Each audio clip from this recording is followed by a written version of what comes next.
Welcome to Calming Bedtime Historian Channel.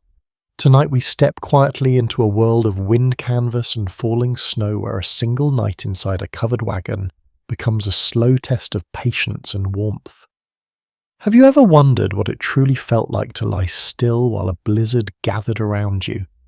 Not as a distant scene, but as something pressing close from every direction. You're not watching from afar. You're there, feeling each shift in the air, each sound carried through thin fabric and wooden ribs. So before you settle into the story, take a second to like the video and hit subscribe.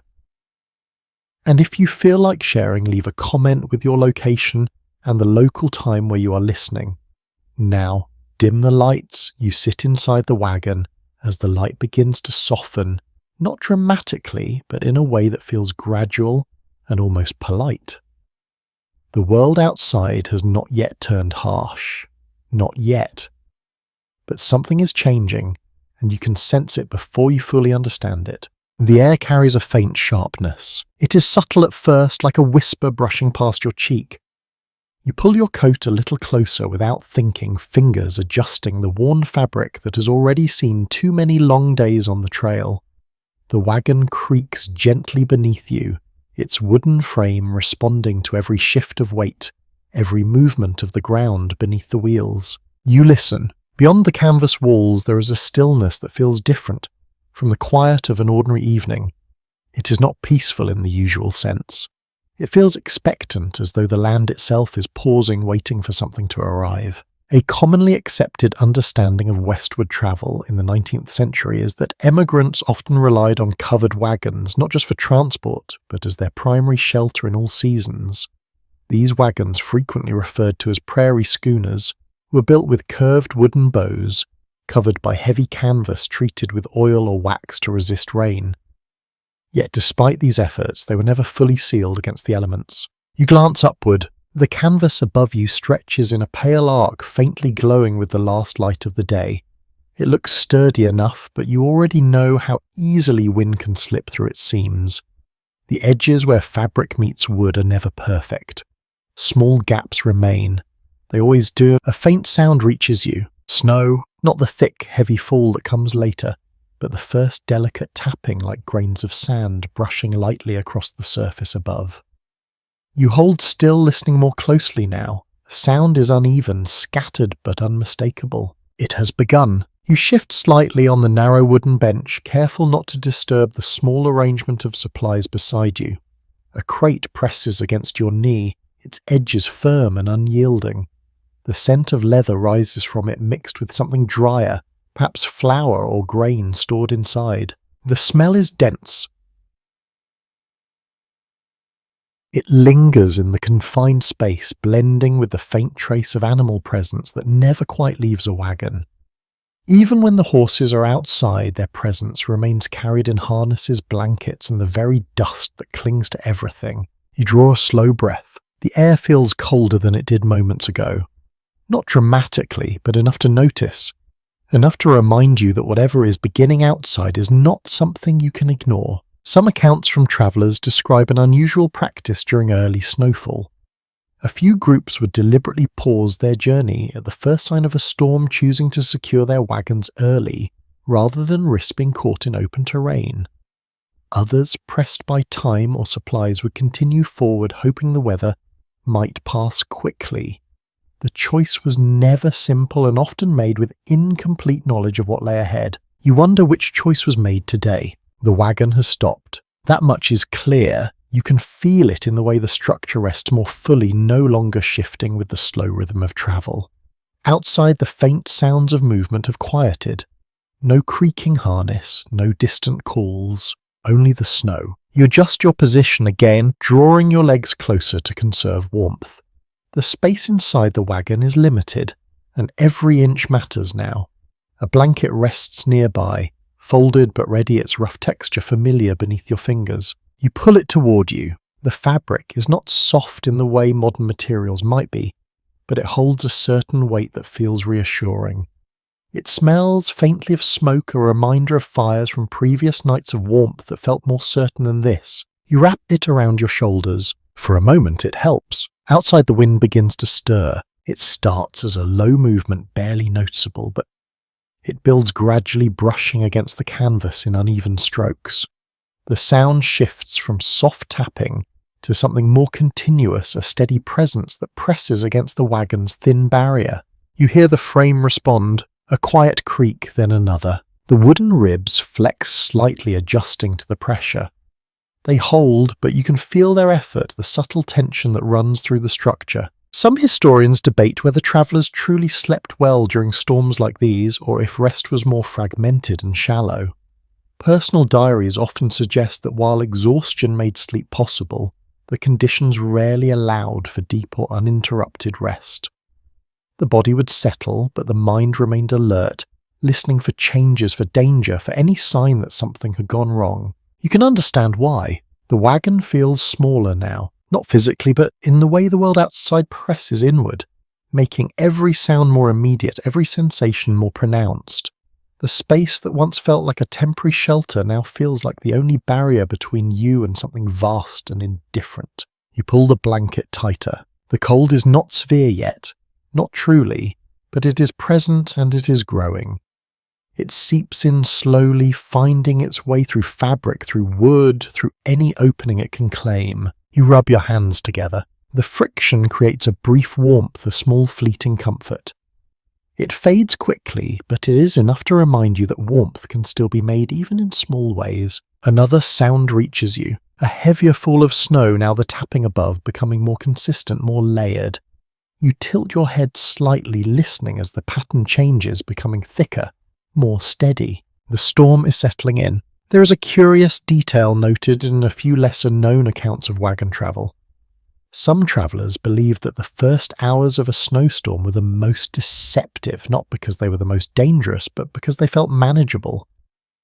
The true difficulty, they suggested, revealed itself later, when the cold deepened and the accumulated snow began to weigh on both structure and spirit. You sit with that thought. The wagon shifts slightly as a stronger gust presses against it, causing a brief gentle sway.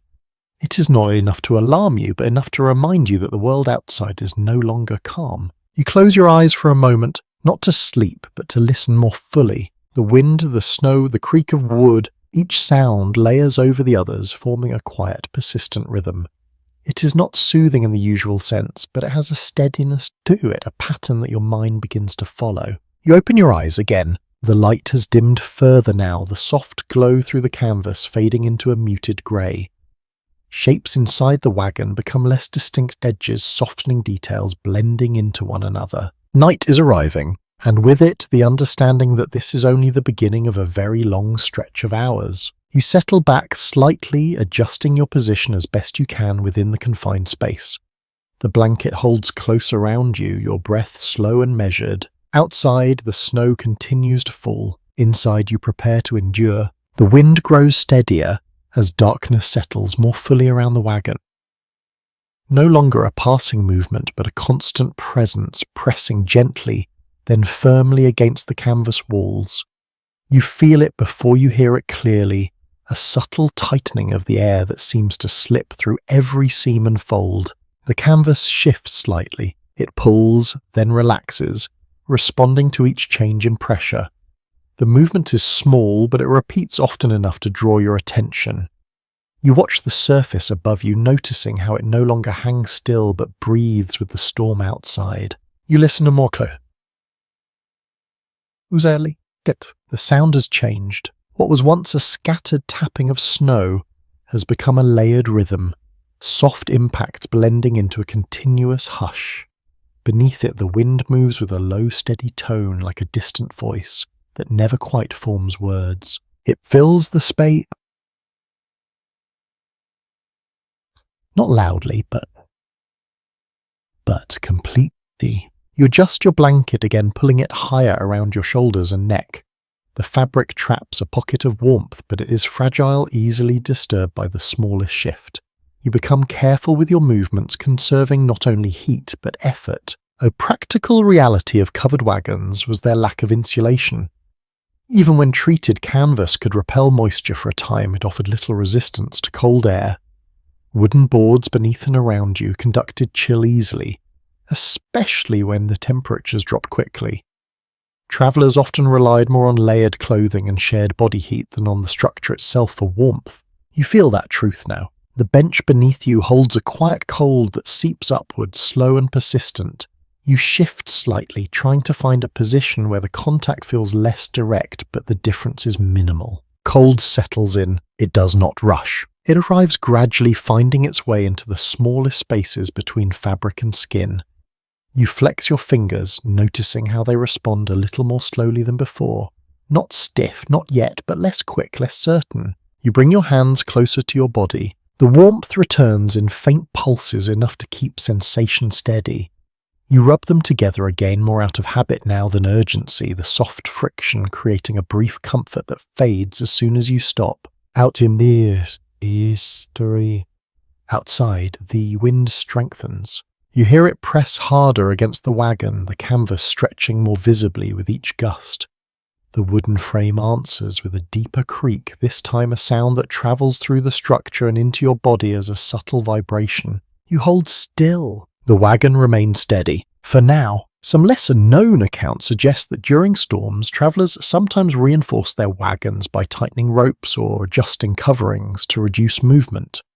Others would stack supplies against the interior walls to add a small barrier against the wind.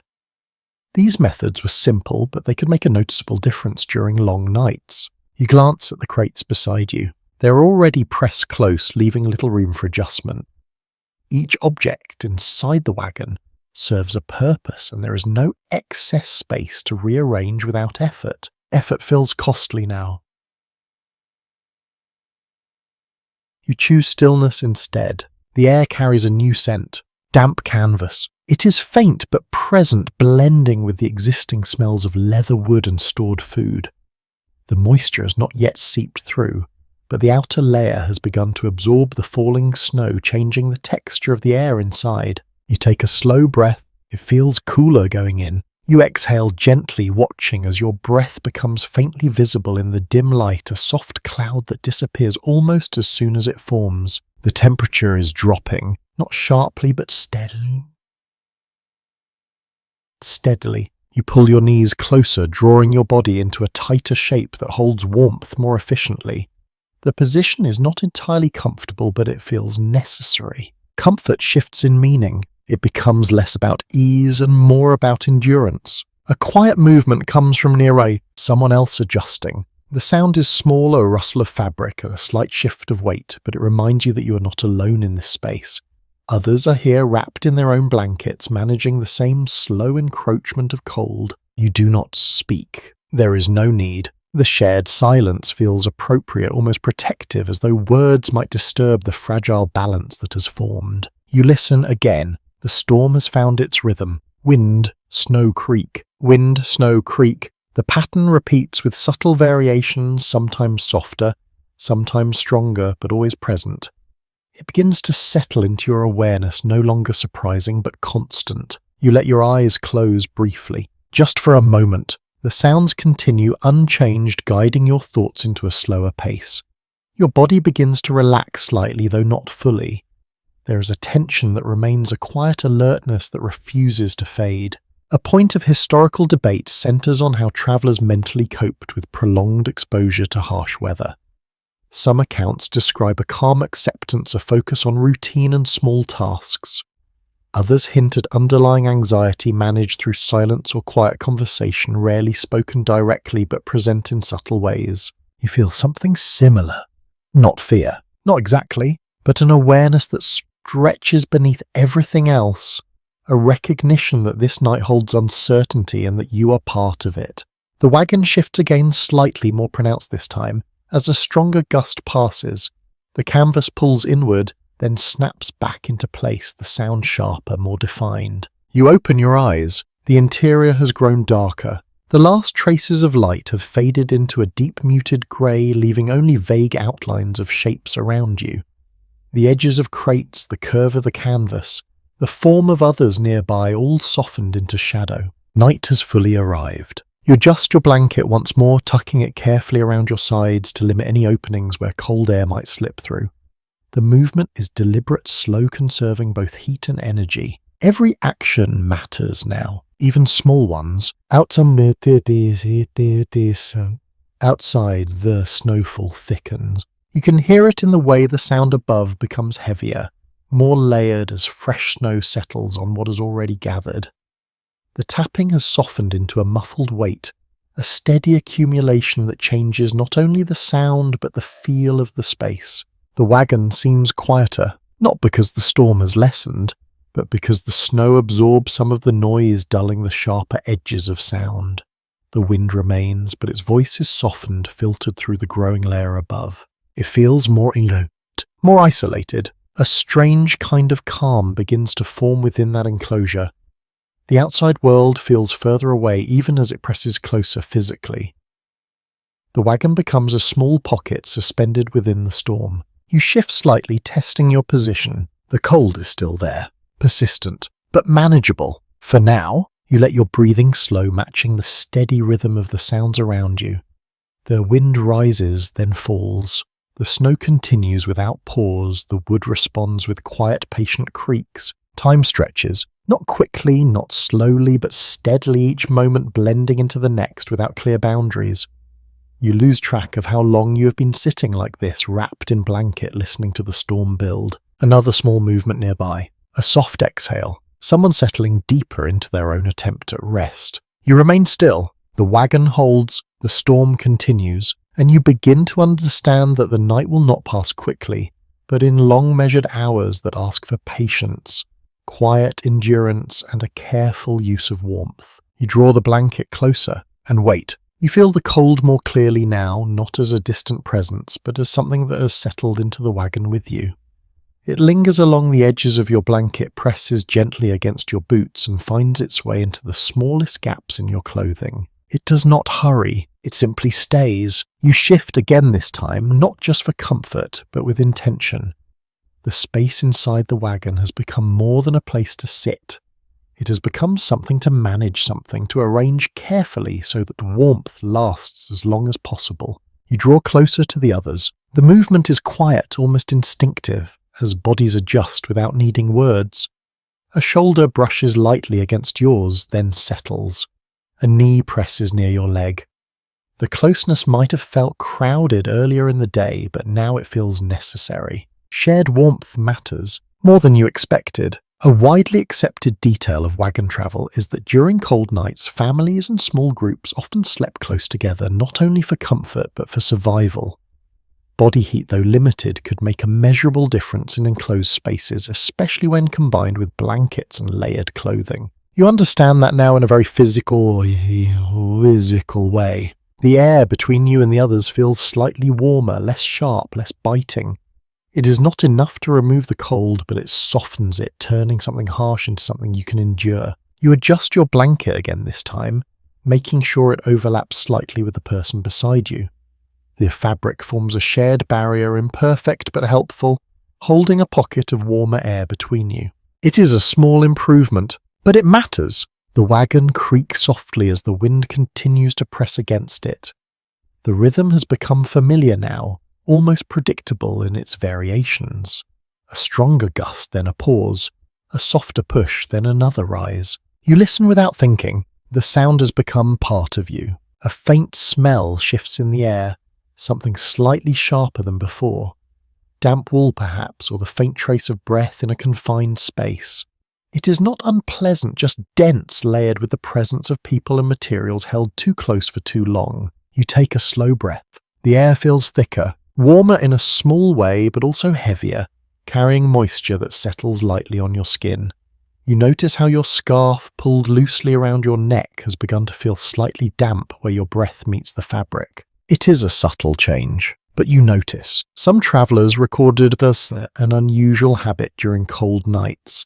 They would occasionally shift positions not only to relieve stiffness, but to prevent moisture from building up in one place. Damp fabric, even slightly wet, could draw heat away from the body more quickly than dry material. You consider adjusting, but not yet. Movement risks losing the warmth you have gathered, and for now the balance feels stable. You remain still, letting the shared heat build slowly around you. A small sound breaks the rhythm, a quiet murmur, Someone nearby speaks softly too low to fully hear, but enough to register as a human voice. It is not a conversation, not yet just a brief sound, perhaps a reassurance, perhaps a habit carried from other nights. It fades quickly, silence returns, but it feels different. Now less empty, more connected. The presence of others is no longer just physical, it's something you can hear even in the smallest ways. You close your eyes for a moment, your body relaxes slightly, though not completely. There is still a tension that remains, a quiet awareness that keeps you from drifting too far into rest. Sleep will not come easily. Not here. Not like this. Historians continue to debate how often travellers truly manage to sleep deeply during severe weather. Some accounts suggest that exhaustion eventually overcame discomfort, while others describe nights filled with brief, restless periods of half-sleep interrupted by cold noise or shifting conditions. You suspect the truth lies somewhere in between. You let your head rest lightly against the side of the wagon, careful to avoid direct contact with the cold wood. The surface is firm, unyielding, but it provides a point of support that allows your muscles to relax just a little more. The cold remains, but you are adapting. You adjust your breathing slow and steady, letting each inhale draw in what warmth remains in the air around you. Each exhale leaves your body gently forming a faint cloud that fades into the dimness. The rhythm helps. It gives you something to follow, something steady in a space where everything else shifts. Outside, the storm continues without pause. The snow falls thicker. Now you can hear it in the way the sound above has deepened. The soft tapping has become a muted, continuous weight, pressing down gently but persistently on the canvas roof. You glance upward. Though you cannot see the snow directly, you can sense its presence in the way the wagon feels, slightly more enclosed, slightly more insulated from the sharper edges of the wind. It changes the atmosphere. The sound is softer now, more muffled, as though the storm itself has wrapped the wagon in a heavy, quiet layer. The wind still moves, but its voice is less sharp, filtered through the growing accumulation above. It feels quieter, but not safer. A curious detail appears in a few personal journals from wagon travellers. Some noted that heavy snowfall, while dangerous in its own way, could sometimes reduce the immediate impact of wind, creating a temporary sense of calm within the storm. This calm, however, was often misleading, as the true challenge came from prolonged exposure to cold and the weight of accumulated snow. You feel that calm now. It settles around you like a blanket, softening the harshness of the outside world. The wagon no longer shakes as sharply. The sounds are even more predictable. You could almost believe the worst has passed. Almost. You shift slightly, testing your position again. The closeness of the others has created a small pocket of warmth that holds steady as long as no one moves too much. You become careful. Even small adjustments are made slowly, deliberately, so as not to disturb the balance. A slight turn of your shoulder. A careful repositioning of your feet. Each movement measured. Each movement necessary. Your fingers feel warmer now, tucked close to your body, protected by layers of fabric and shared heat. You flex them gently, noticing how the stiffness has eased slightly, replaced by a dull, steady warmth. It is enough. For now. The wagon creaks again, a deeper sound this time, as though the structure itself is adjusting to the weight above. You feel it through the frame, a subtle shift that travels through the wood and into your body. You open your eyes. The darkness inside the wagon feels complete now, broken only by the faintest suggestion of light filtering through the canvas. It is enough to see shapes, but not details. You're surrounded by outlines, soft forms, quiet breathing, the presence of others. You listen again. The storm has settled into a steady pattern. The wind moves in slow, heavy breaths. The snow falls without interruption. The wood responds with patient, familiar sounds. It becomes almost hypnotic. Not soothing exactly, but consistent. And consistency in this moment feels like something you can rely on. You let your eyes close once more. This time you allow yourself to rest a little longer, trusting the rhythm of the sounds around you to hold steady. Your body remains alert beneath the surface, but your mind begins to drift just slightly into that space between waking and sleep. Not fully gone, not fully present. Just enough. The warmth you share holds, The cold waits, and the night continues, stretching quietly ahead, asking for patience, for stillness, and for a kind of endurance that grows not from strength but from careful, steady persistence. The air inside the wagon begins to feel thicker, not only from warmth but from everything that shares the space with you. You notice it more now as your breathing slows and your senses sharpen in the quiet. It carries many layers: leather, wood, wool, a faint trace of animals that lingers in every strap and blanket. The scent is not strong in any single way, but together it forms something dense, something unmistakably lived in. You draw a careful breath. It feels warmer than before, though not entirely comfortable. Moisture gathers lightly where your breath meets the scarf near your face, creating a subtle dampness that cools again, almost immediately. You adjust the fabric slightly, a small movement, enough to keep it from clinging too closely. The crate beside you presses firmly against your leg, its edges unyielding but familiar. You shift your weight just enough to ease the pressure, careful not to disturb the fragile warmth that has built between you and the others. Space is no longer something you seek. It is something you manage. In many wagon parties moving westward during the 19th century, interior space was often tightly packed with essential supplies. Food tools, bedding, and personal belongings had to share a very limited volume, leaving little room for movement, especially once night fell and everyone settled inside. You feel that constraint clearly now. Every object has a presence. Every surface matters. The floor beneath you, made of simple wooden planks, holds a quiet chill that rises slowly through your boots. You shift your feet slightly, pressing them closer beneath the blanket, seeking even the smallest improvement. The cold answers patiently. It does not retreat. It simply waits. A faint creak passes through the wagon again, followed by the soft brush of snow sliding slightly along the canvas above. The sound is gentle, but it carries weight, reminding you of what continues to gather just beyond your reach. You glance upward. The curve of the canvas seems lower somehow, though you know it has not changed. It is only the awareness of what rests above it that alters your perception. A quiet detail appears in some lesser-known traveller notes. A few individuals remarked on how quickly the interior atmosphere of a wagon could shift during winter, weather becoming both warmer and more humid from breath, while the structure itself remained cold and exposed. You feel that contrast now. How? Your shoulders hold a pocket of warmth. Your feet remain cool. Your face senses both at once. It is an uneven balance.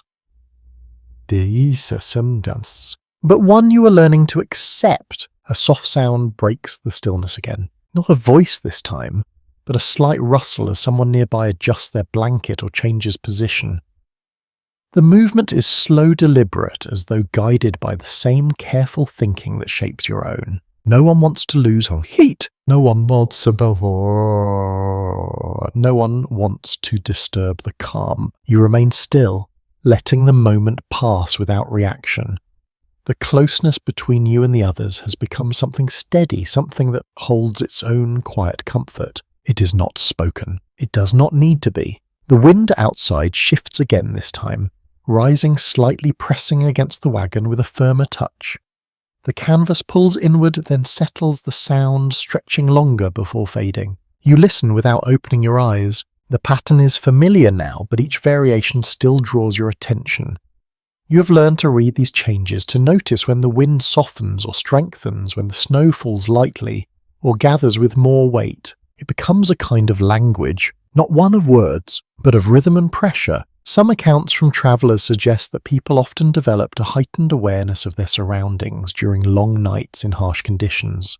Small changes that might go unnoticed in comfort became important signals guiding decisions and shaping behaviour. You recognise that shift within yourself. You are listening differently now, more carefully, more completely. The smell of the wagon deepens slightly as time passes. The warmth from shared bodies, though limited, encourages the sense to rise, blending more fully into the air. It is not unpleasant, but it is constant, surrounding you in a way that feels both grounding and inescapable. You breathe slowly through it, letting it settle. The blanket around you holds its position, tucked carefully at your sides, overlapping slightly with the others nearby. You resist the urge to adjust it again, knowing that too much movement will only disturb the warmth you have gathered. Stillness becomes a skill, one you practice without thinking. Your hands rest close to your chest, fingers curled lightly, conserving heat. You flex them once gently, ensuring that sensation remains steady. The stiffness from earlier is eased, replaced by a quiet, manageable warmth. Not strong, but enough. A faint drip catches your attention. You open your eyes. The sound is subtle, barely more than a whisper, but distinct.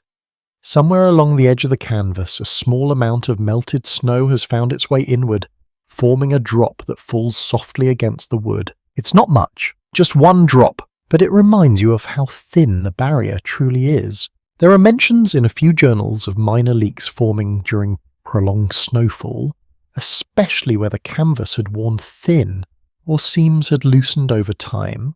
Travellers often place cloth or spare materials beneath these spots to absorb moisture before it spread. You glance toward the sound. In the dim light, it is difficult to see clearly, but you sense where it has fallen. For now, it is not enough to cause concern. It disappears into the wood or fabric below, leaving only the memory of its presence. You remain still, watching, listening. The storm continues its steady work outside, unseen but ever present. The wagon holds its frame, responding with quiet resilience, its canvas shifting but not failing. Inside you hold your place, between cold and warmth, between movement and stillness, between wakefulness and the slow pull of rest. Your breathing steadies again, matching the rhythm you have come to rely on. The sounds outside blend into something continuous, something that no longer demands constant attention but remains always within reach. You let your eyes close once more. The scent of leather, wool and wood surrounds you. The faint dampness in the air lingers against your skin. The warmth from those beside you holds steady, fragile but real. You settle deeper into it, carefully, quietly, knowing that the night is far from over, but that you have begun to understand its pace, its demands, and the quiet ways in which you must meet them. The darkness settles fully now, not as a sudden drop, but as a slow closing of the world around you. What little light once filtered through the canvas has faded into a dim, uncertain grey, leaving only shapes and impressions behind. You blink. It makes little difference. The outlines remain soft blurred, almost imagined, rather than seen. You begin to rely less on sight and more on everything else, on sound, on touch, on the steady awareness of where your body rests within the narrow space. Night has taken hold. You draw the blanket closer again, though you have already arranged it as carefully as possible.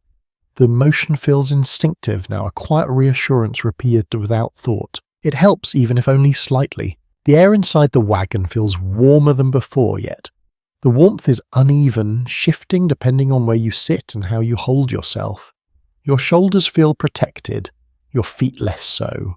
Your face rests somewhere in between. You notice everything. Even the smallest changes. A widely recognized pattern among emigrant groups was that nightfall during winter travel often brought a sense of confinement, not only physical but emotional. Once darkness arrived, movement stopped almost entirely and attention turned inward towards endurance rather than progress. You feel that shift now. There is a nowhere to go, nothing to do but remain. Outside, the storm continues its quiet work. The snow falls steadily, thick enough now that the sound above has become deeply muffled like layers of cloth laid one over another. The wind still moves, but its sharper edges have softened, filtered through the growing weight. It feels distant, and yet very close. You listen. The rhythm is slower, now heavier. The canvas no longer snaps as sharply with each gust. Instead, it presses inward and releases in long measured motions like breathing that has settled into a steady pace. You match it. Without thinking, your own breathing slows, lengthens, falling into step with the sounds around you. The effect is subtle, but it eases something inside you, a quiet tension that has lingered since the first signs of the storm. You let your shoulders relax, just a little. A faint movement beside you draws your attention again. Someone shifts, perhaps adjusting their position, or pulling their blanket tighter. The sound is soft, controlled, as though they are as careful as you are not to disturb the fragile warmth that has gathered. You remain still. The closeness between you all has become something steady, something necessary. It is no longer uncomfortable. It simply is. A small detail noted in several first-hand accounts describes how people often lost track of time during long winter nights on the trail. Without clear markers, without light or routine activity, hours seemed to stretch or compress in unpredictable ways shaped more by sensation than by any measure. You feel that uncertainty now. Time slips. You cannot say how long you have been sitting like this wrapped in blanket listening to the storm. It could be minutes. It could be much longer. It does not matter. Your focus narrows to the present moment, to the steady rhythm of breath and sound, to the careful maintenance of warmth and stillness. The cold continues its slow work. It does not rush. It deepens. You notice it most in your feet where the wooden floor draws heat away steadily. You shift them slightly again, tucking them closer beneath the blanket, pressing them nearer to your body. The difference is small, but real. You hold that position, resisting the urge to move further. Each adjustment carries a cost, and you are learning to weigh those costs carefully. Energy matters, warmth matters more. A faint, almost curious observation appears in some lesser discussed writings from the period. A few travellers remarked on how the interior of a wagon during a snowstorm could feel strangely insulated from the outside world.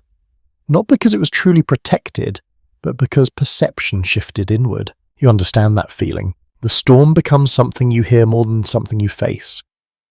The wagon, though thin and imperfect, creates a boundary that your mind begins to accept even if your body remains aware of its limits. You settle deeper into that awareness, letting it hold. The smell inside the wagon has grown more pronounced, warmed slightly by the shared heat. Leather, wool, wood, and breath combine into something steady, something almost comforting in its familiarity. It anchors you, reminds you that this space, though confined, is lived in, occupied, human. You draw another slow breath. It feels heavier now, but not unpleasant, just full. Outside, a stronger gust passes, pressing against the wagon with a deeper force than before. The frame responds with a longer creak, the sound travelling through the wood and into your back where it rests lightly against the side. You open your eyes, instinctively. The darkness offers no new information, but the act itself feels necessary, a brief return to alertness. The wagon holds. You wait a moment longer, listening for any change, any sign that something has shifted beyond what you can manage. Nothing follows. The wind settles again. You close your eyes once more. Carefully, your hands remain close to your chest, fingers relaxed, but ready to move if needed.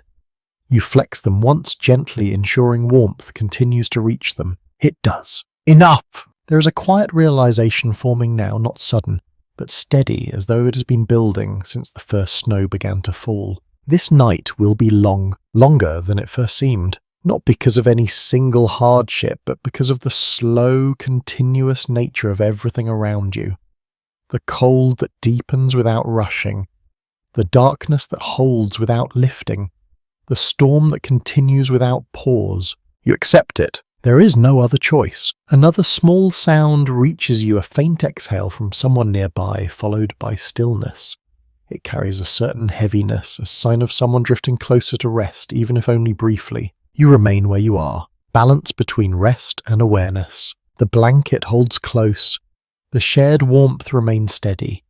The wagon creaks softly as it continues to endure the pressure of the storm. Outside, the snow falls without interruption. Inside, you breathe, slowly, evenly, waiting for the hours to pass one quiet moment at a time. The cold begins to change its character, shifting from something you notice into something that shapes how you exist inside the wagon. It no longer sits at the edges. It moves inward, steady and patient, pressing gently against every layer you wear. You feel it in your fingertip. Not sharp, not painful, just present in a quiet, persistent way. You bring your hands closer again, tucking them deeper beneath the folds of your blanket. The warmth returns slowly, not as a sudden relief, but as a gradual easing that takes time to build. You wait for it. Still, the air feels slightly cooler than before, despite the closeness of others around you. The warmth you share has limits, and you begin to sense where those limits lie. It is enough to endure, not enough to forget. In accounts from overland journeys, it is often noted that the most dangerous cold was not the kind that shocked the body, but the kind that settled in, gradually allowing people to underestimate its effect. Without sudden pain, it became easier to ignore, and easier to endure past safe limits. You understand that risk now. The cold does not demand attention. It invites neglect. You shift slightly, pressing your shoulders closer to the person beside you. The contact is gentle, unspoken, but meaningful. Heat passes between you in small, steady exchanges, enough to hold the line against the deeper chill. It makes a difference, even if only a little. Your feet remain the most vulnerable. The wooden floor continues to draw warmth away no matter how carefully you position yourself. You tuck them further beneath the blanket, bending your legs more tightly. It is not comfortable, but it is necessary. The wagon creaks again as the wind shifts direction, pressing from a new angle. The canvas responds with a longer stretch, then settles with a soft, tired sound. You listen. Something has changed. The rhythm of the storm feels slightly different now, less varied, more constant. The wind no longer rises and falls as sharply. Instead, it holds a steady pressure as though it has settled into its full strength. You sense its persistence. It will not pass quickly. A lesser-known observation from several diaries mentions how travellers sometimes judge the severity of a storm not by its intensity but by its consistency. A steady, unchanging wind often meant a longer night ahead, one that required endurance rather than reaction. You consider that quietly. The storm has found its pace. You adjust your breathing again, slower now, deeper, drawing in what warmth remains in the air around you. Your breath fogs faintly in front of your face, lingering a moment longer than before. The air is cooling further. You rub your hands together once more, the motion slow and deliberate. The friction creates a brief warmth, but you notice how quickly it fades now, leaving behind a dull, steady chill. It is harder to maintain. You stop moving. Conserving energy feels more important than chasing fleeting warmth. A small sound breaks through the steady pattern. A quiet shift. Then another. Someone nearby is moving more than before, perhaps adjusting their position, perhaps responding to the same creeping cold that you feel. The movement is careful, but it carries a hint of restlessness. You remain still, watching without looking, listening without turning. A few historical descriptions suggest that during prolonged cold exposure, people often experienced a subtle restlessness, not from discomfort alone, but from the body's attempt to generate warmth through movement. This movement, though helpful in short bursts, could also disturb shared warmth if not managed carefully. You feel that impulse, a quiet urge to move, to stretch, to do something. You resist it. Stillness holds more value now. You focus instead on small adjustments that do not break the balance. A slight tightening of your blanket, a careful repositioning of your hands, a gentle shift of your shoulders. Each movement measured, each movement minimal. Outside, the snow continues to fall thicker now than before.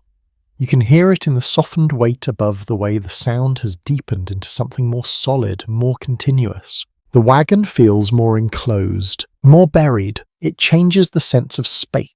You're not just inside a wagon, you're inside something surrounded. A quiet detail appears in a few lesser-cited records. Some travellers described a strange sense of isolation during heavy snowfall, even when others were close by. The world beyond the immediate space seemed to disappear, replaced by a muted, distant presence. You feel that now. The outside world has faded. There is no horizon, no distance, only the storm. You draw another breath, slower than before, letting it fill your chest and settle. The rhythm helps, giving your body something steady to follow as everything else stretches into long, quiet continuity. Your eyelids grow heavier, not from comfort, but from fatigue. Sleep approaches in small waves, not fully taking hold, but brushing against your awareness. You drift slightly, then return, then drift again. It is not restful, but it is something. A quiet uncertainty lingers in the background of your thoughts. Some writers have suggested that the boundary between sleep and wakefulness during such nights became blurred, shaped by exhaustion and constant awareness. You find yourself there now, not fully asleep, not fully awake, suspended between. The wagon creaks once more, a deeper sound this time, as though adjusting to the weight of accumulated snow above. You feel it through the frame, a subtle shift that reminds you of everything pressing down from above. You open your eyes, just for a moment. The darkness remains unchanged. The shapes around you still soft, still indistinct. You close them again. Your hands remain closed, your body drawn inward, your blanket wrapped carefully around you. The shared warmth continues, fragile but present, holding against the slow advance of cold. Outside, the wind holds steady. Inside, you endure, quietly, patiently, waiting for the night to unfold in its own time. The weight above you becomes easier to notice now, not because you can see it, but because you can feel how the wagon responds. The curved bows overhead hold firm, yet there is a subtle difference in how they carry the load. You sense it in the creak. It is slower, deeper. Each sound travels through the wooden frame with a slight delay, as though the structure is adjusting carefully to what rests upon it. You tilt your head, listening more closely, letting the rhythm settle into your awareness. Snow continues to gather, quietly, relentlessly. You imagine the layers forming above the canvas, each one soft on its own, but together creating a steady pressure that was not there before. It is not heavy enough to alarm you yet, but it is no longer negligible. It matters now. You shift slightly beneath your blanket, careful not to disturb the shared warmth. The fabric holds close around your shoulders, trapping what heat it can, though the edges still allow faint threads of cold air to slip through. You notice one near your neck, a thin line of chill that finds its way inward. You adjust your scarf, slowly, deliberately. The movement blocks the gap, and the difference is immediate, small but meaningful. You hold still again, allowing the warmth to rebuild. In many overland journeys, wagons were not designed to bear significant weight on their coverings. The curved wooden supports were strong enough for normal conditions, but prolonged accumulation of snow could become a concern, especially if it went unchecked. You glance upward again. The canvas looks unchanged in the dimness, but your understanding of it has shifted. It is not simply a covering. It is a barrier under strain doing its work quietly while the storm continues without pause. You listen for any sign of weakness. There is none. Only the steady creak. Only the soft layered sound of snowfall. A faint sliding noise reaches you, almost too soft to notice at first. You focus on it, letting the other sounds fall into the background. It comes again, a gentle shift, as though some of the snow above has loosened and moved slightly along the curve. It settles again. The sound fades. You remain still, considering it. The movement is not alarming, but it reminds you that nothing above you is entirely fixed. The snow is alive in its own quiet way, shifting with the wind, settling into new positions. A small observation appears in a few travel recollections. Some individuals noted that the curved shape of wagon coverings sometimes helped snow slide off, gradually reducing the chance of dangerous build-up. Others, however, described moments when snow gathered faster than it could fall away, especially during prolonged storms. You wonder which this will be. For now, the balance holds. You draw a slow breath, feeling the air move in and out with steady rhythm.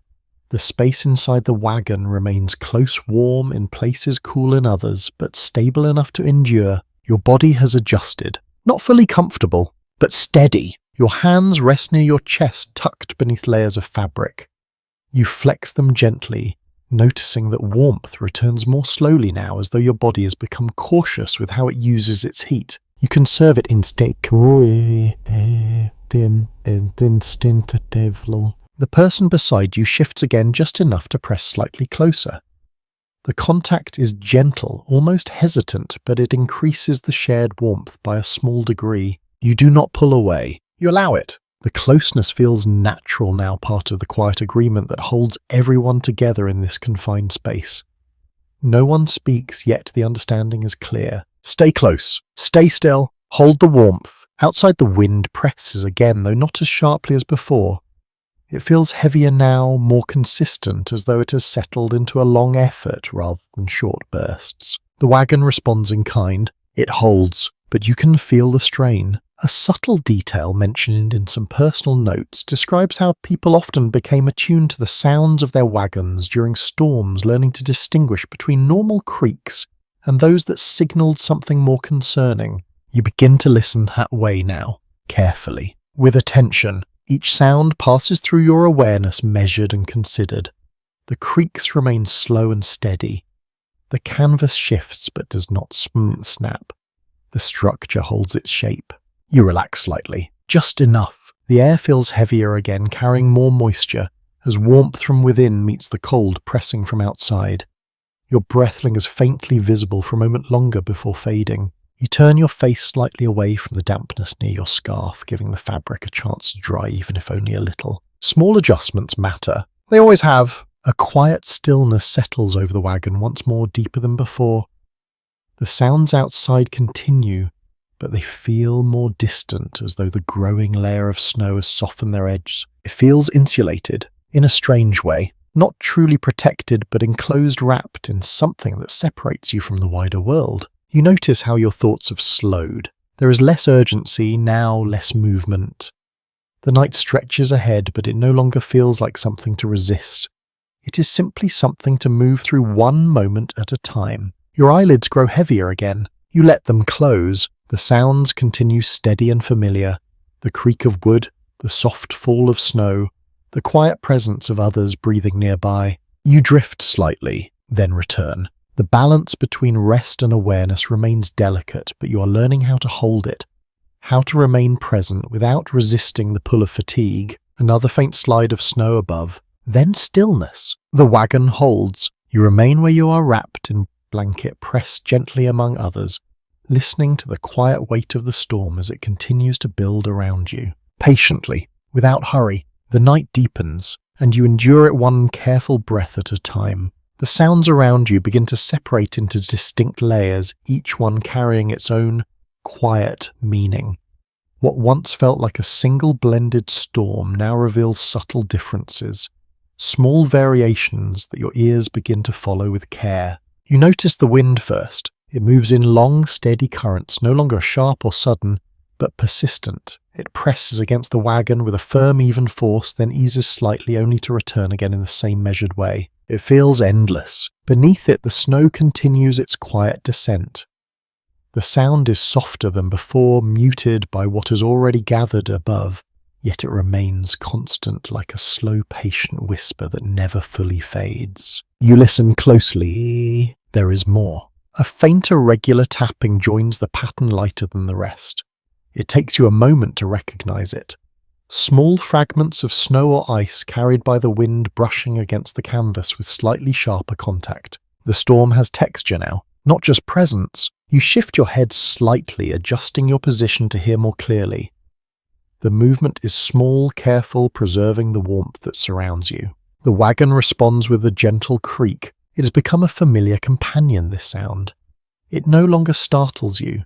Instead, it reassures you in a quiet way, confirming that the structure still holds, still responds, still endures. You focus on it, the way it rises and falls, the way it settles after each movement. In several written recollections, travellers described how prolonged exposure to a storm often sharpened their awareness of sound, with limited visibility and restricted movement. Listening became the primary way to understand what was happening beyond the wagon walls. You find yourself doing the same. Each sound carries information. Each change matters. A softer note enters the pattern, a low, distant noise. You hold still, concentrating. It comes again, faint but distinct, somewhere beyond the immediate shelter of the wagon. Animals, likely the horses. The sound is not loud, not distressed, but present enough to reach you through the layers of wind and snow. It lingers for a moment, then fades back into the storm's steady rhythm. You imagine them outside, standing against the wind, their forms barely visible in the darkness, their breath rising in pale clouds that vanish into the cold air. They have no canvas walls, no shared warmth beyond what they create among themselves. A quieter note in some accounts mentions that animals often endured the same storms with far less protection, relying on instinct, body heat, and the shelter of the wagon itself when possible. You feel a brief shift of concern, then stillness. There is little you can do. You return your attention inward. The air inside the wagon feels slightly warmer again, though it carries more moisture now. Your breath adds to it, as does the presence of others, creating a subtle heaviness that settles against your skin. You turn your face slightly, letting the air move more freely across it. A small adjustment. It helps. Your hands remain close, tucked beneath layers of fabric. You flex them gently once more, feeling the slow return of warmth, steady but not strong. It holds. That is enough! The person beside you shifts again, this time with a longer movement, as though trying to find a more sustainable position. The motion presses lightly against you, then settles into stillness. You respond in kind, a slight adjustment, then stillness again. This quiet coordination happens without words, guided by shared necessity rather than deliberate choice. A rarely discussed detail appears in a few personal notes.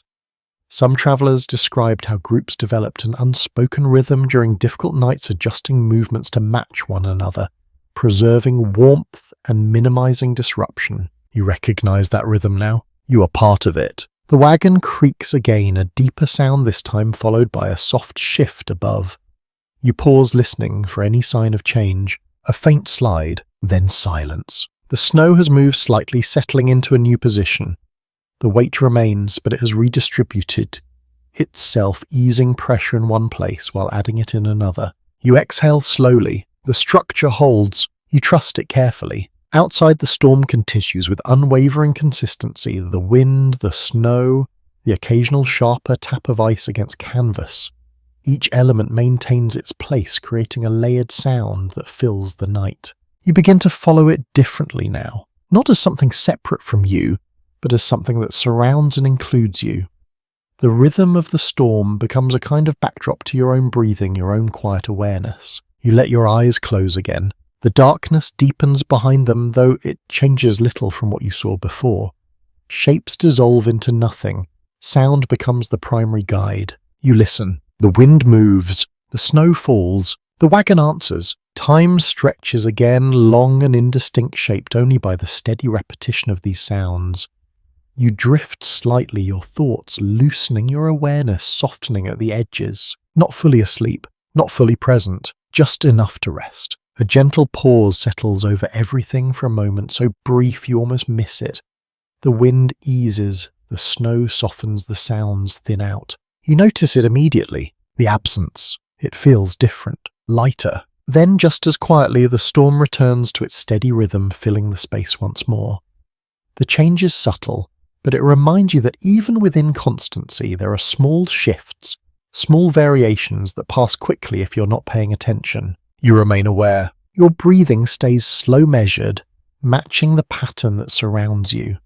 The warmth within the wagon holds fragile but steady, supported by stillness and shared presence. Outside, the world continues unseen. Inside, you listen, patiently, carefully, allowing the storm's voice to guide the passing of time, one quiet layer of sound at a time. The space inside the wagon begins to feel smaller, not because it has changed, but because your awareness of it has grown sharper. Every edge, every surface, every slight pressure becomes more defined as the hours pass. You feel it in your shoulders, in your knees, in the careful way you hold yourself still. There is little room to stretch, very little. You shift your weight just enough to ease the tension in one leg, moving slowly, so the warmth gathered beneath the blanket does not escape too quickly.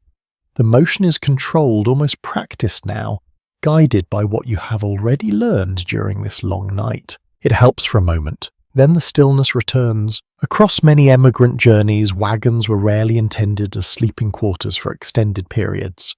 They served primarily for transport, with most travellers preferring to sleep outside when conditions allowed. During storms, however, the wagon became a necessity, forcing people into close, often uncomfortable arrangements. If you feel that compromise now, the bench beneath you offers little support. The angle is not natural for rest, and your muscles begin to notice. A dull stiffness forms along your back, slowly spreading as you remain in place. You adjust again, carefully, a slight turn of your shoulders, a small shift of your hips. It is enough to change the pressure, but not enough to create true comfort. Comfort is no longer the goal. Endurance is. The blanket around you holds its position wrapped tightly to preserve warmth. You resist the urge to loosen it even slightly, knowing that any gap will invite the cold back in. Your feet remain tucked close, still not warm, but not as cold as before. You accept the balance. A faint sound breaks through the steady rhythm of the storm. Not from outside, but from within the wagon itself. A quiet sigh, followed by a small movement. Someone is trying to settle. Again, you sense the effort in it, or the careful repositioning the search for a place where the body can rest without losing too much heat. The movement presses lightly against you, then fades as they become still once more. You remain steady. The shared space demands it. A detail recorded in some first-hand accounts describes how sleep during such conditions often came in short intervals. People would drift briefly, then wake adjusting their position or responding to the cold before drifting again. You feel that pattern forming now. Your eyes close. Your breathing slows. For a moment you slip into a shallow rest, your awareness dimming, your body easing slightly despite the discomfort. Then you return. A small sound, a shift in pressure. Something brings you back. It is not abrupt, just enough. You open your eyes briefly though. The darkness reveals nothing new. The shapes remain soft, the space unchanged, the storm continuing beyond the canvas. You close them again. The cycle repeats. Rest. Wake. Stillness. Outside, the wind maintains its steady force, pressing against the wagon with quiet persistence. The snow continues to fall, its sound softened by the layers that have already gathered above. The wagon feels more enclosed than before, more isolated. You imagine the shape of it from the outside partially covered, now its outline softened by snow, its presence less distinct against the landscape. A quiet observation appears in a few lesser-known writings.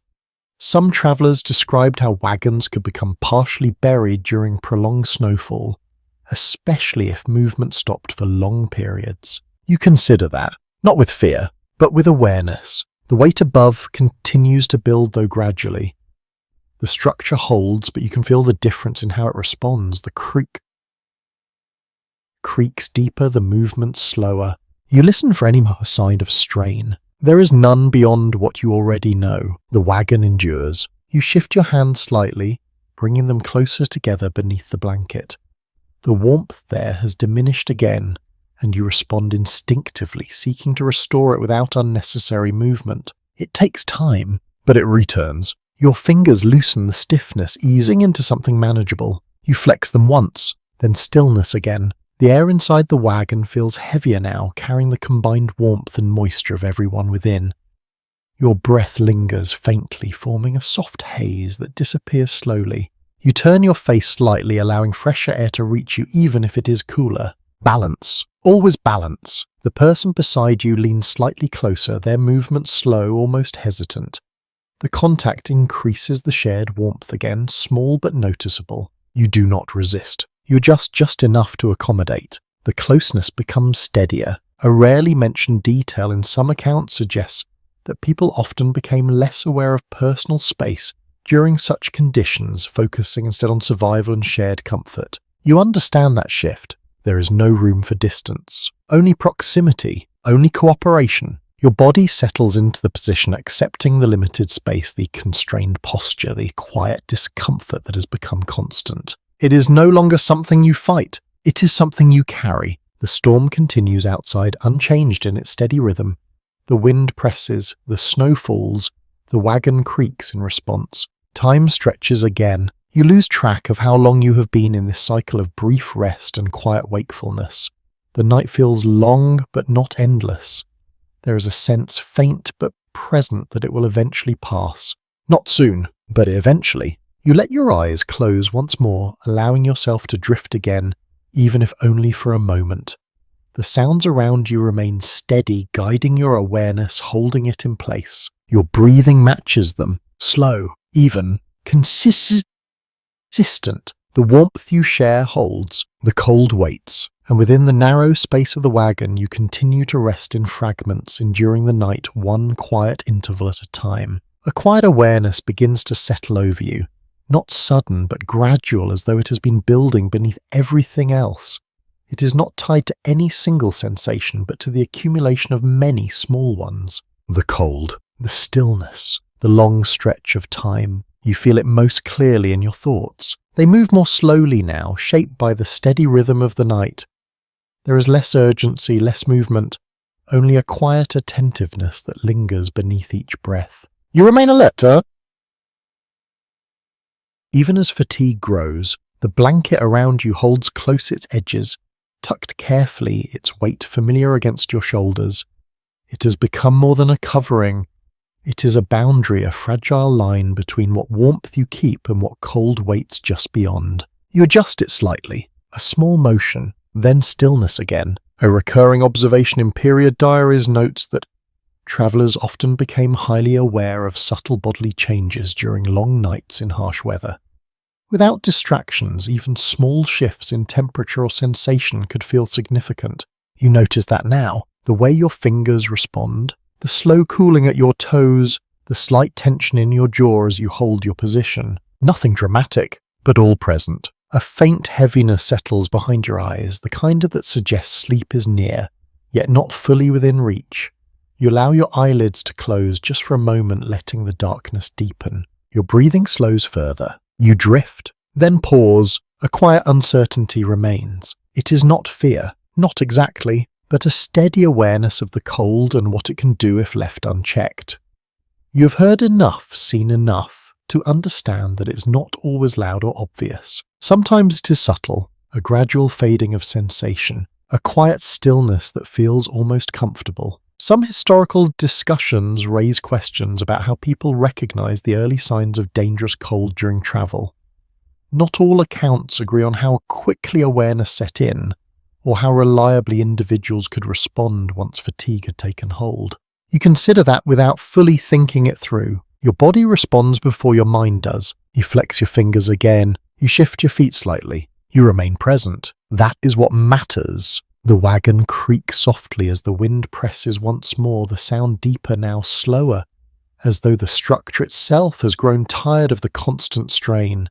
You feel it through your back, a subtle vibration that reminds you of the world outside. You open your eyes briefly. The darkness remains complete. No change, no new detail. You close them again. A faint movement comes from somewhere across the wagon, followed by a quiet exhale.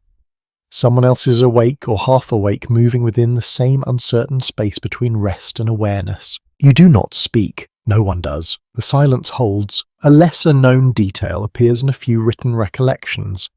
Some travellers described how groups often remained unusually quiet during harsh conditions, conserving energy and maintaining a shared sense of calm, rather than engaging in conversation. You feel that calm now? It is not comforting in the usual sense.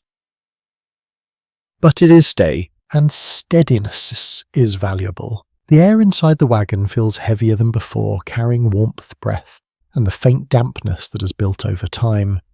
You turn your face slightly again, seeking a balance between warmth and fresher air. It is a small adjustment, but it helps. Your hands remain close, your body drawn inward, your posture shaped by necessity rather than comfort. You notice how little you move now compared to earlier in the night. Stillness has become natural, even preferred. Outside, the storm continues with unwavering consistency. The wind does not rise or fall as sharply anymore. It holds a steady pressure like a force that has settled into its full strength. The snow continues to fall, uninterrupted. You imagine it gathering above layer upon layer, soft but persistent. The weight increases slowly, almost imperceptibly, yet you know it is there. You feel it in the wagon, in the deeper creaks, in the slower responses of the frame. A subtle note found in certain accounts suggests that prolonged storms often changed how people perceived time and effort. Tasks that would normally feel simple, such as adjusting a blanket or shifting position, began to feel more deliberate, more significant. You recognize that shift. Even the smallest movement now carries intention. You choose carefully. Your breathing remains slow, even matching the rhythm that surrounds you. It has become a guide, something steady to follow as everything else stretches into long, indistinct hours. You let your mind drift again, not far, just enough. The boundary between wakefulness and sleep softens once more.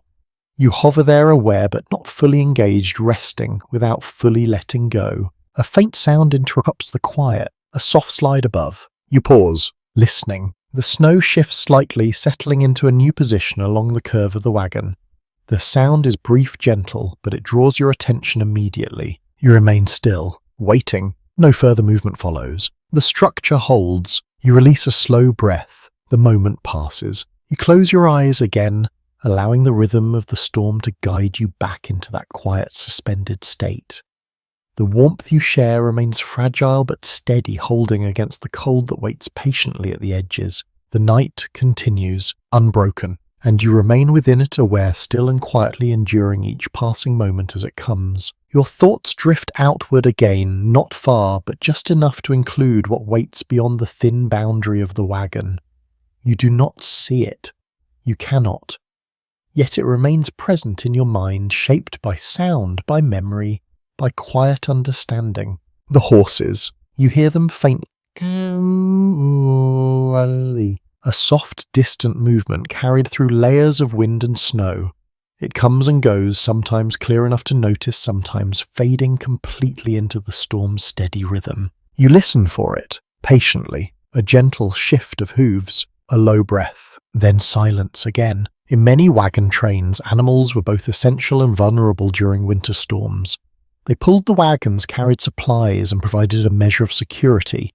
Yet their protection against harsh weather was often limited to what the environment allowed. You imagine their forms, standing close together, heads lowered against the wind, their bodies turned instinctively to reduce exposure, sharing what warmth they can, much like you and the others inside the wagon. The thought lingers, then softens. There is little you can do for them now. You return your focus inward as the air inside the wagon has grown warmer in small uneven pockets, though the cold still presses at the edges. Your shoulders feel sheltered beneath the blanket, your hands held close enough to retain heat. Your feet remain uncertain, not numb, but not fully warm. You shift them slightly again, pressing them closer beneath the layers of fabric, adjusting the angle so less of their surface touches the cold wood beneath. It helps a little. You hold that position. The wagon creaks gently as the wind presses once more, the sound now familiar enough that it no longer draws immediate concern. It has become part of the night, a steady reminder of the structure holding firm around you. You trust it, carefully. A quieter detail appears in several accounts of overland travel.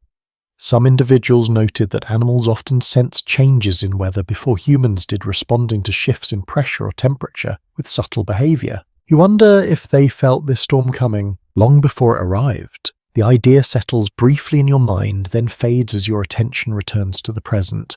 The sounds inside the wagon draw you back, grounding you in what you can hear, what you can feel, a soft rustle nearby. Someone adjusts their blanket, another slow exhale. The quiet presence of others continues steady and reassuring in its own understated way. You do not see their faces, but you feel their proximity, their shared effort to endure the same long stretch of hours. You shift your shoulders slightly, allowing the contact between you to remain balanced, neither pressing too much nor pulling away. It feels natural now, unremarkable. A small but interesting note from certain travel journals mentions that during difficult conditions, people often developed a heightened sense of awareness toward those around them, even without speaking. You recognize that awareness. It exists in the smallest movements, in the careful way everyone holds still, in the subtle adjustments that maintain shared warmth. Your breathing remains slow, steady, matching the rhythm you have come to rely on. It anchors you, gives structure to the passing time even as the hours stretch without clear markers. Outside, the storm continues with quiet persistence. The wind moves, the snow falls, nothing changes, and yet everything feels slightly different. A faint concern lingers at the edges of your thoughts, not urgent but present. The cold, though manageable, has not lessened. It continues its steady work, pressing inward in ways that require constant attention. You respond instinctively. You flex your fingers. You adjust your feet. You remain aware. Some discussions among historians explore how travellers balance stress with vigilance during harsh conditions. The need to sleep existed alongside the need to remain responsive, creating a delicate balance that was not always easy to maintain. You feel that balance now. You cannot fully rest, but you cannot remain fully alert. You exist between the two. The wagon creaks again, followed by a soft shift above. You pause, listening, your attention sharpening for a brief moment. A light slide of snow. Then stillness. You wait. No further movement follows. The structure holds. You relax slightly, just enough. Your eyes close again, not from comfort, but from fatigue that has built steadily over time. The darkness behind them feels no different from the darkness before, but it allows your mind to soften, to drift just slightly. The sounds continue. Wind, snow, wood. They form a steady pattern, one that your body has begun to accept, even rely on. It is not soothing in the traditional sense, but it is consistent, and consistency has become a form of reassurance. You drift again, a little deeper this time. Your awareness fades at the edges, your thoughts slowing further, your body settling into the limited position it has maintained for so long. Then you return. A small sound, a shift of weight. Something pulls you back, not abruptly, just enough. You remain there suspended between rest and awareness, your breathing slow, your body still, your mind moving in quiet, measured patterns. Outside, the horses endure. Inside, you do the same. The night stretches on steady and unbroken, asking nothing more than patience, awareness, and the quiet ability to remain present as each moment passes into the next. The warmth inside the wagon feels fragile, like something that must be protected with care rather than relied upon.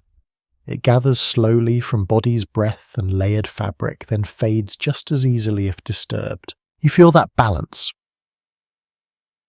constantly, in every small movement, in every quiet decision. Your blanket rests close around you, its edges tucked with intention, forming a pocket that holds what little heat you can keep. You resist the urge to adjust it too often, knowing that even a brief opening can let the cold slip back in. You remain still. It works better that way. That way. Across many journeys of the period, people relied on simple methods to preserve warmth during cold nights. Layering clothing, sharing blankets, and limiting movement were among the most common strategies, each contributing in small but meaningful ways. You're doing all of them now, without thinking. Your hands stay near your chest, fingers loosely curled, held within the warmest part of your body. You flex them gently, testing the sensation, making sure they respond as they should. They do! Slower than before, but steady. Your feet remain the most difficult to manage. The cold from the wooden floor continues to rise, persistent and unyielding. You shift them slightly again, pressing them closer beneath the blanket, reducing contact where you can. It helps, but not completely. You accept the limitation. A faint shift of air brushes your face, cooler than the space around you. You turn your head slightly, noticing how small currents move through the wagon, finding their way in through seams and openings too small to see. They are constant, subtle, unavoidable. You adjust your scarf once more, pulling it closer across your neck and lower face, creating a barrier that slows the movement of air. The difference is immediate, small, but important. A lesser-known observation in some first-hand accounts describes how travellers often became skilled at managing airflow within confined spaces, using fabric and positioning to reduce drafts without trapping too much moisture. You understand that instinctively now. It is not something you were taught. It is something you feel. A quiet sound comes from nearby, followed by a soft murmur. Someone speaks again, just a few words low and indistinct, as if testing their voice rather than starting a conversation. It fades quickly. No one answers. The silence returns, not empty, but full of shared awareness. You can sense others awake or half awake, listening as you are, adjusting as you are. The connection is quiet, but real. Your breathing remains slow, steady, matching the rhythm of the storm outside. It anchors you, gives shape to the passing time, even as the night stretches without clear boundaries. Outside, the wind continues with steady pressure, no longer rising and falling sharply, but holding a consistent force against the wagon. The snow falls without interruption, its sound softened by the layers already in place. The wagon feels more enclosed than ever, almost sealed, but never fully. A curious detail appears in some travel narratives. A few individuals described how the interior of a wagon during a long storm could begin to feel separate from the world, as though time and space behave differently within it. You sense that separation now. The outside world feels distant, unreachable. Only the sounds remain. You shift your shoulders slightly, easing the tension that is built from holding the same position for so long. The movement is small, careful, designed not to disturb the warmth that has gathered between you and those nearby. It helps. Briefly. Then the stillness returns. Your body has adapted to this limited movement, finding ways to rest within constraint. The discomfort remains, but it has softened into something manageable, something that no longer demands constant attention. It becomes background, a steady presence. A subtle question lingers in your mind, not fully formed but present enough to notice. Some historical interpretations suggest that people in such conditions often developed a heightened sense of patience, shaped by the necessity of waiting without clear progress. You feel that patience now. It is not forced. It grows naturally from the situation. You have no need to rush, no place to go, only time to move through. The wagon creaks again, followed by a soft shifting sound above. You pause, listening carefully, your attention sharpening for a moment. Snow adjusts, settles, then stillness. You release a slow breath. The structure holds. You trust it. Carefully, your eyes close once more, the darkness behind them offering no new detail, but allowing your mind to soften again.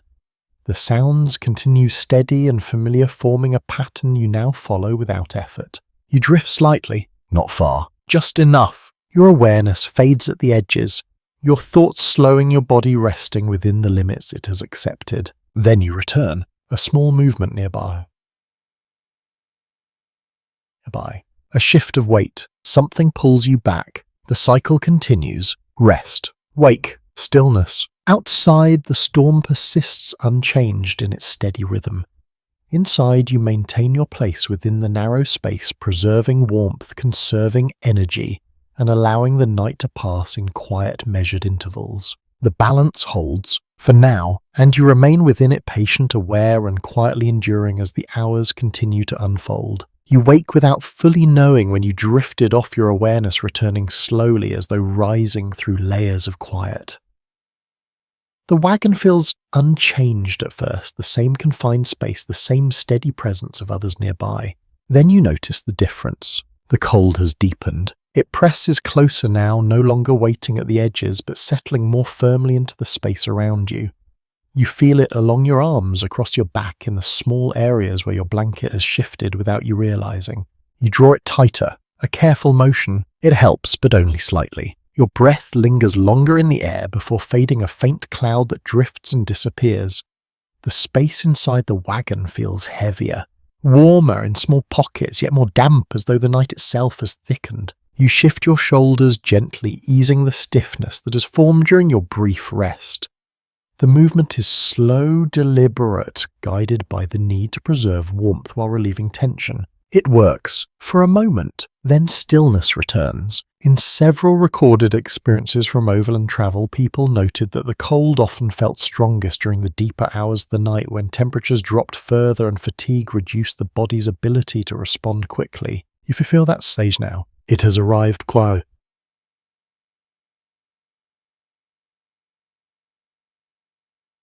quietly, without announcement. Your hands remain close to your chest, but the warmth there feels less certain than before.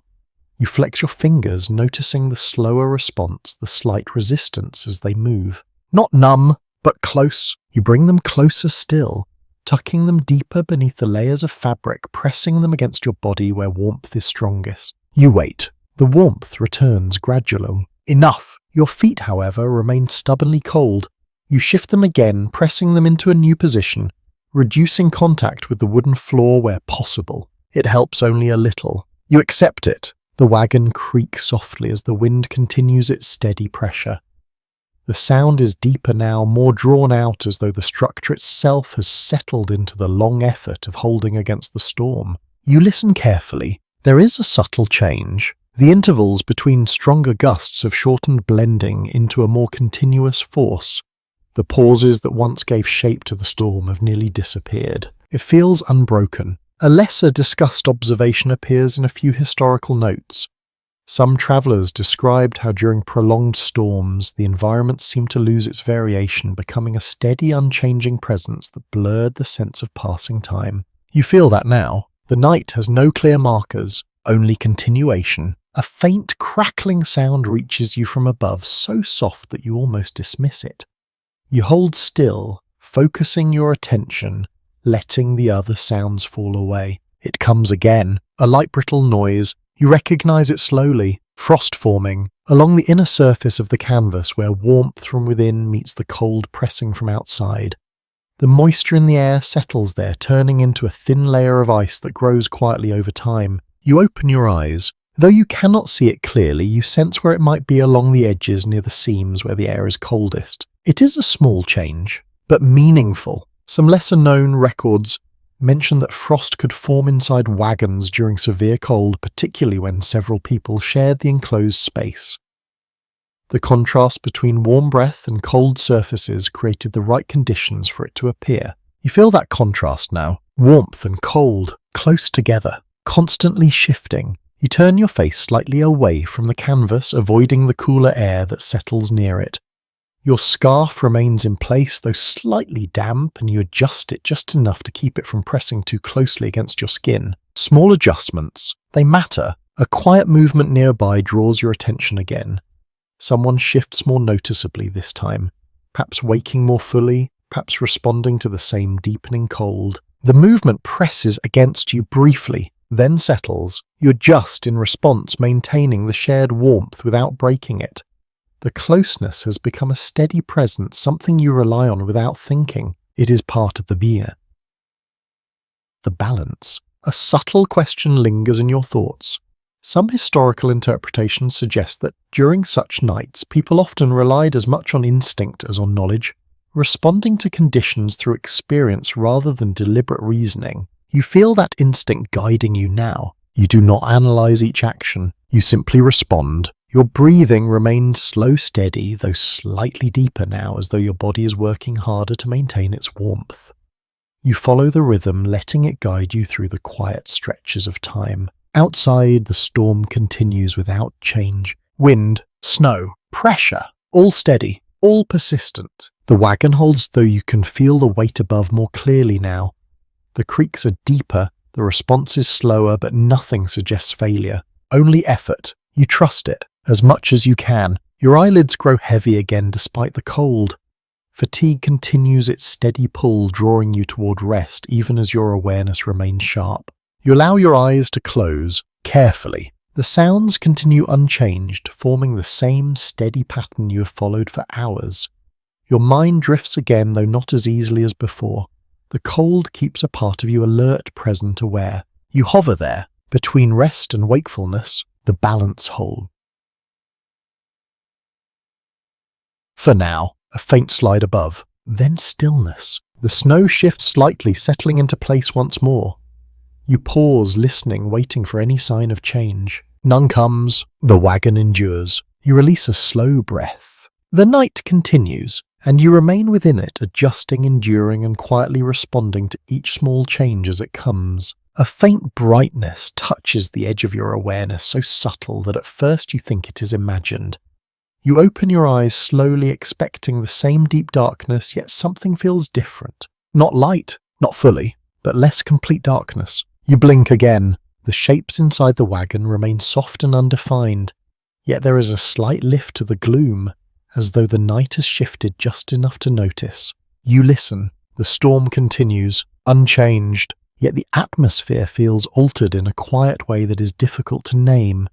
The air seems less heavy, or perhaps your senses have simply adjusted after so many long hours. You remain still, letting the moments settle. In several accounts of winter travel, people often described a point in the night when their perception began to change, not because conditions improved, but because their bodies and minds adapted to the prolonged strain. You sense that adaptation now. The cold remains. The discomfort remains. But your awareness has shifted. It feels more distant, more manageable. You draw a slow breath, noticing how the air feels slightly different against your face.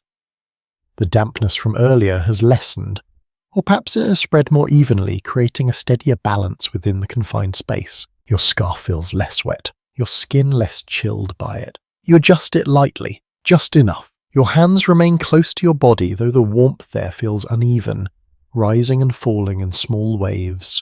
You flex your fingers gently, ensuring they respond, maintaining that quiet connection between movement and sensation. They do, slower than before, but steady. The wagon creaks again, a familiar sound now, though deeper than earlier in the night. You feel it through the frame, a slow shift that carries the weight above without breaking. You listen for any sign of strain. There is none beyond what you have already come to expect. Only effort. A faint, brittle sound draws your attention upward again. It is sharper than the soft movements of snow, quieter than the wind, yet distinct. A delicate cracking. The frost along the inner canvas shifts slightly, reacting to subtle changes in temperature. The sound is brief, almost fragile, but it carries clearly in the confined space. You pause, listening. It does not repeat. Stillness returns. A rarely noted detail in certain journals mentions how internal frost could create small, unexpected sounds during the night, often mistaken at first for movement outside or changes in the structure. You recognize it now and let it pass. The person beside you shifts slightly, pressing closer for a moment before settling again. The contact brings a small increase in warmth, enough to notice, enough to appreciate. You remain steady, allowing it. The closeness has become a natural part of the quiet arrangement that holds everyone together through the long hours. You no longer think about it. It simply exists. Outside, the wind continues its steady pressure, though it feels less sharp than before. The snow still falls, but its sound is softer, now more distant, as though the storm has settled into a quieter phase. Or perhaps you have simply grown used to it. A subtle observation appears in some travel recollections. A few individuals described how the perception of a storm often changed over time, not because the storm itself weakened, but because the mind adapted to its constant presence. If you feel that change now, the storm feels less overwhelming, more constant, more predictable. You draw another slow breath, letting it settle deep within you. Your body feels heavier now, not from weight, but from fatigue that has built steadily through the night. It pulls at you, gently. You allow your eyes to close again, letting the slight brightness you noticed fade behind your eyelids. The darkness returns, but it feels different now, less complete, less absolute. You drift. A little deeper this time. Your awareness softens further, the edges of thought becoming less defined. Your body settling more fully into the limited space it occupies. The cold remains, but it no longer commands your full attention. A quiet uncertainty lingers beneath your thoughts. Some historical discussions suggest that during long nights in harsh conditions, people often experience shifts in perception, moments where discomfort felt distant, followed by sudden returns to full awareness. You move through that cycle now, drifting, returning, holding. The wagon creaks again, followed by a faint shift above.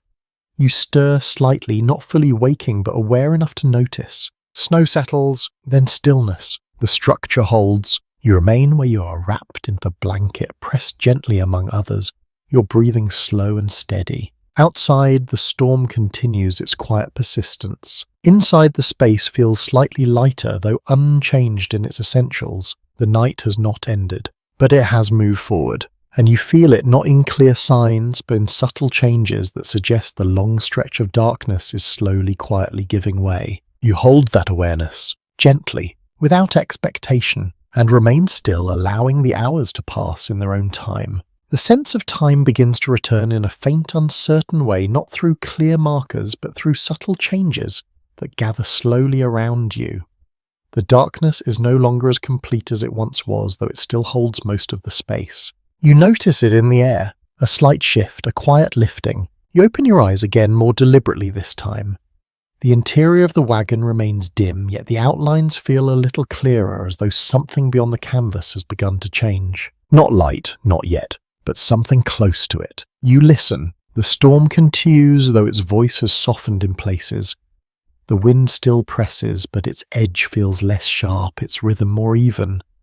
The snow continues to fall, yet its sound is deeper, more settled, shaped by what has already gathered. It feels quieter, not silent, but calmer. You draw a slow breath, noticing how the air feels cooler against your face, yet less damp than before. The balance inside the wagon has shifted again, the warmth and moisture redistributing themselves over time. Your scarf feels drier, your skin less chilled by it. You adjust it gently. A small motion, then stillness again. Food comes to mind, not suddenly, but gradually. A steady awareness that your body has been working through the long hours without replenishment. The thought is not urgent, but it lingers, shaped by the quiet rhythm of the night. In many accounts of overland travel, people often dealt with simple, durable food supplies that could withstand long journeys. During cold conditions, however, these supplies could stiffen or freeze, making them harder to eat without preparation. You imagine the contents of the crates beside you: flour, dried meat, perhaps something preserved, all likely hardened by the cold. You do not reach for them. Not yet. The effort would break the careful stillness you have maintained, and the warmth you have gathered feels more valuable in this moment. You remain where you are, balanced. The wagon creaks softly again, a familiar sound, though slightly less strain than before. You feel it through the frame, a slow, steady response that suggests the structure continues to hold without change. You listen closely. The sounds above have shifted. There is less movement now, fewer sliding noises, fewer subtle adjustments. The snow seems to have settled more completely, forming a stable layer that no longer shifts as easily. It feels heavier, but steadier. A quieter note appears in some travel descriptions. A few individuals observed that once snow had fully settled, the environment could become more stable, though the cold often remained just as severe. You feel that stability now. It brings a certain calm, not comfort, but predictability. Your hands remain close to your body, though the warmth there feels more consistent than before. You flex your fingers once more, noticing that the stiffness has eased slightly. It holds. For now, your feet remain less certain, though the cold there feels familiar rather than intrusive. You have adjusted to it, not fully overcoming it, but accepting its presence as part of the night. You shift them slightly, then settle again. A faint movement nearby draws your attention. Someone adjusts more noticeably this time, perhaps waking more fully as the night begins to shift. The movement presses against you briefly, then eases as they find a new position. You respond with a small adjustment of your own, maintaining the shared warmth without breaking it. The rhythm continues. Unspoken, a subtle reflection appears in some historical interpretations. People in such conditions often relied on quiet cooperation, adapting to one another's movements without the need for discussion. You feel that cooperation now. It exists in the smallest actions, in the careful stillness, in the shared effort to endure. Outside, the wind continues, though it feels less forceful than before. The pressure against the wagon is still present, but the sharpness has softened, as though the storm has moved past its most intense point. Or perhaps it is simply changing. You listen for any sign of further shift. The pattern remains steady. Your breathing follows it, slow and even, your body moving in quiet rhythm with the sounds around you. The fatigue that has built over the night remains, but it feels different now. Less heavy, more settled. You allow your eyes to close again, not out of urgency, but out of quiet acceptance. The space between waking and rest feels more stable, now easier to enter without losing awareness entirely. You drift. Not far, just enough. The cold remains. The warmth remains, both held in careful balance. A faint brightness presses again at the edge of your awareness, slightly stronger this time. Even with your eyes closed, you sense it, a subtle change that suggests the night is beginning to loosen its hold. You open your eyes slowly. The shapes inside the wagon are clearer now, though still dim. The outlines of crates, the curve of the canvas, the presence of others nearby all emerge with slightly more definition. It is enough to notice, not enough to see clearly, but enough to feel. A quiet recognition settles within you. The night is moving forward, slowly, steadily, and you remain within it, patient, aware, and quietly enduring as the long hours begin to shift towards something new. A quiet stirring moves through the wagon, not sudden but gradual, like the slow return of awareness after a long stretch of stillness.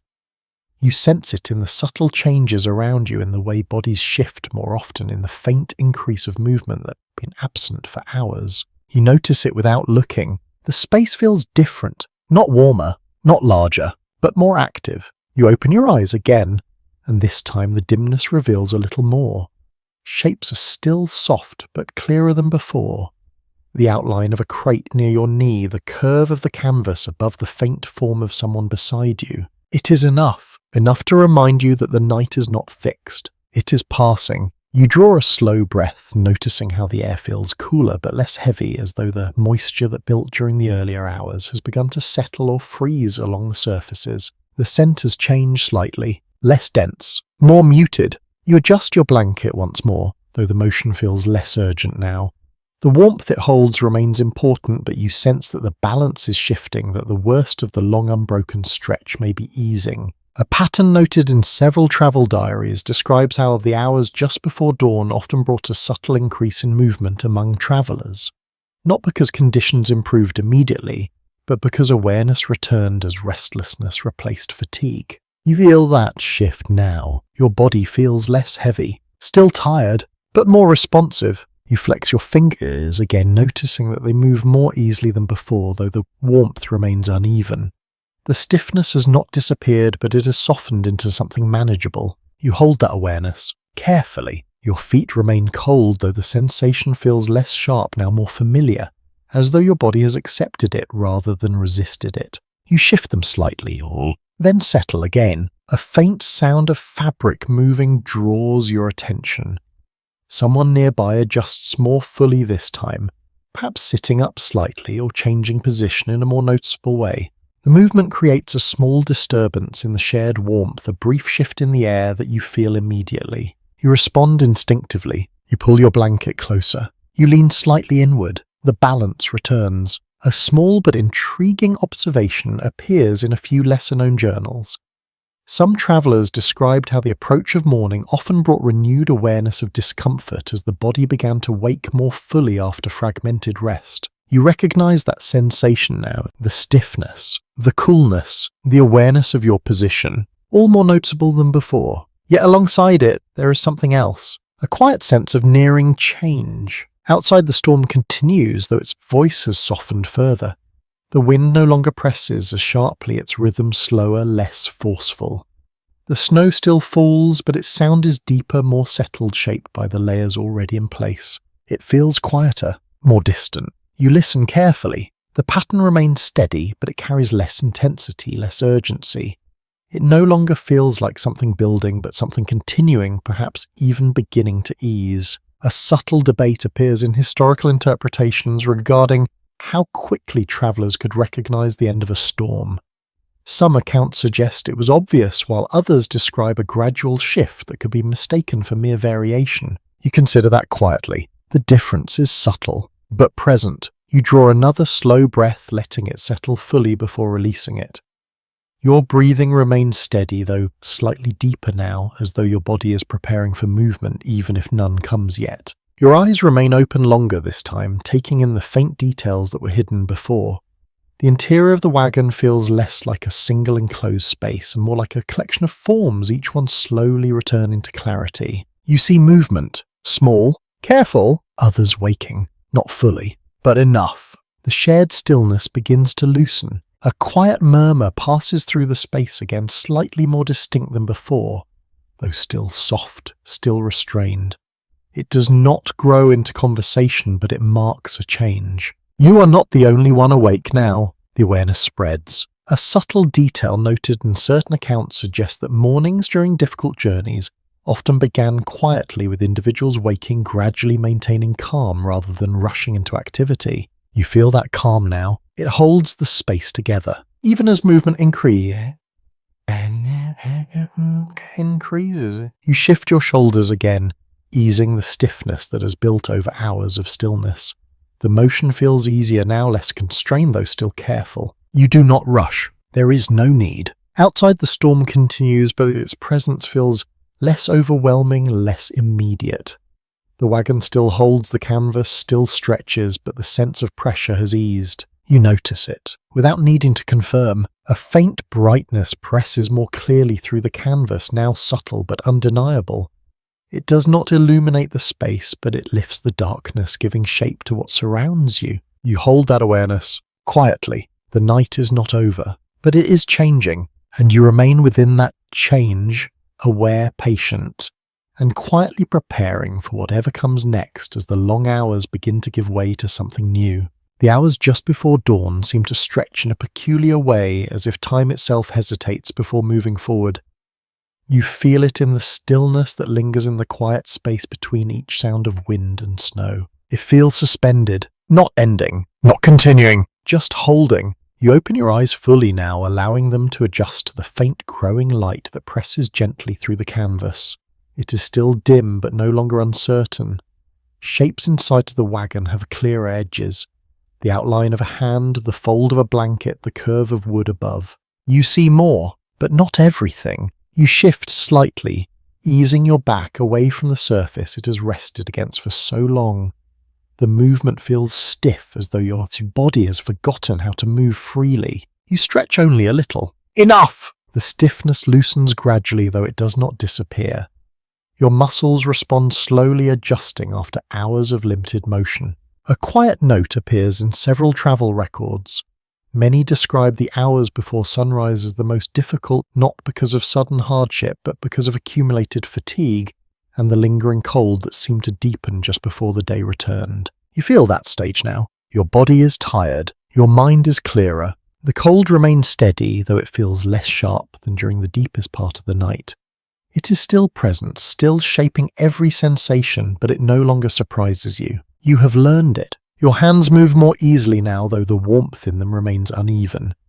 You flex your fingers slowly, watching them respond with more certainty.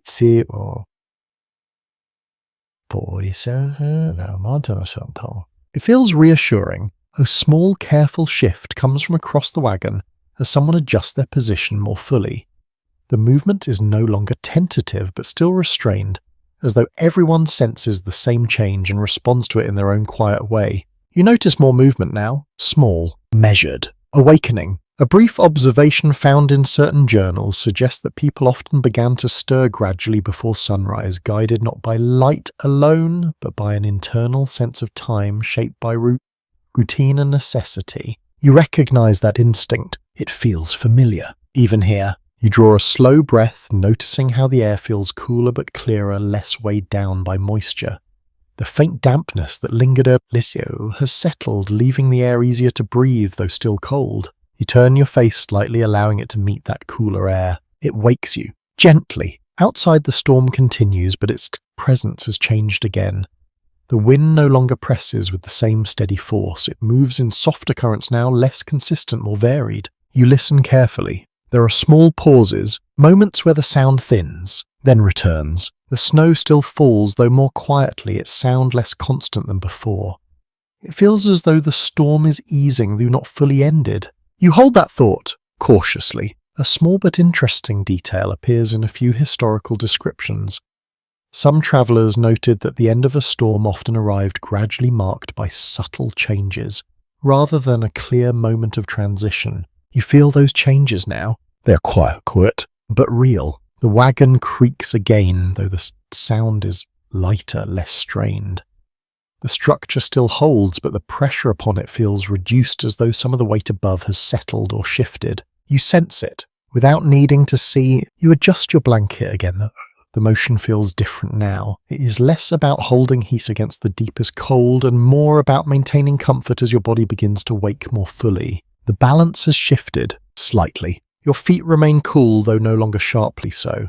The sensation has softened, becoming part of the background rather than a constant focus. You move them carefully, stretching just a little, then settling again. The person beside you shifts once more, this time with a small audible breath that carries a hint of waking. The sound is quiet but more present than before. You are not alone in this transition. Others are waking, together. A subtle idea discussed in some interpretations suggests that shared experiences like this often created a quiet sense of unity, even without words. You feel that unity now. It is not spoken. It is simply there. Your breathing deepens slightly, your body responding to the growing light, the shifting air, the gradual easing of the storm. You feel more present now, less suspended between states. More awake. More aware. You glance upward again, though the canvas reveals little beyond a faint brightness. It is enough to suggest that the sky beyond has begun to change, that the long night is finally nearing its end. You hold that awareness, quietly. Outside, the storm softens further, though it does not disappear. The wind moves in gentler patterns. The snow falls more lightly. The pressure against the wagon continues to ease. It is gradual, but steady. Inside, you sit within the same narrow space, the same shared warmth, the same quiet presence of others.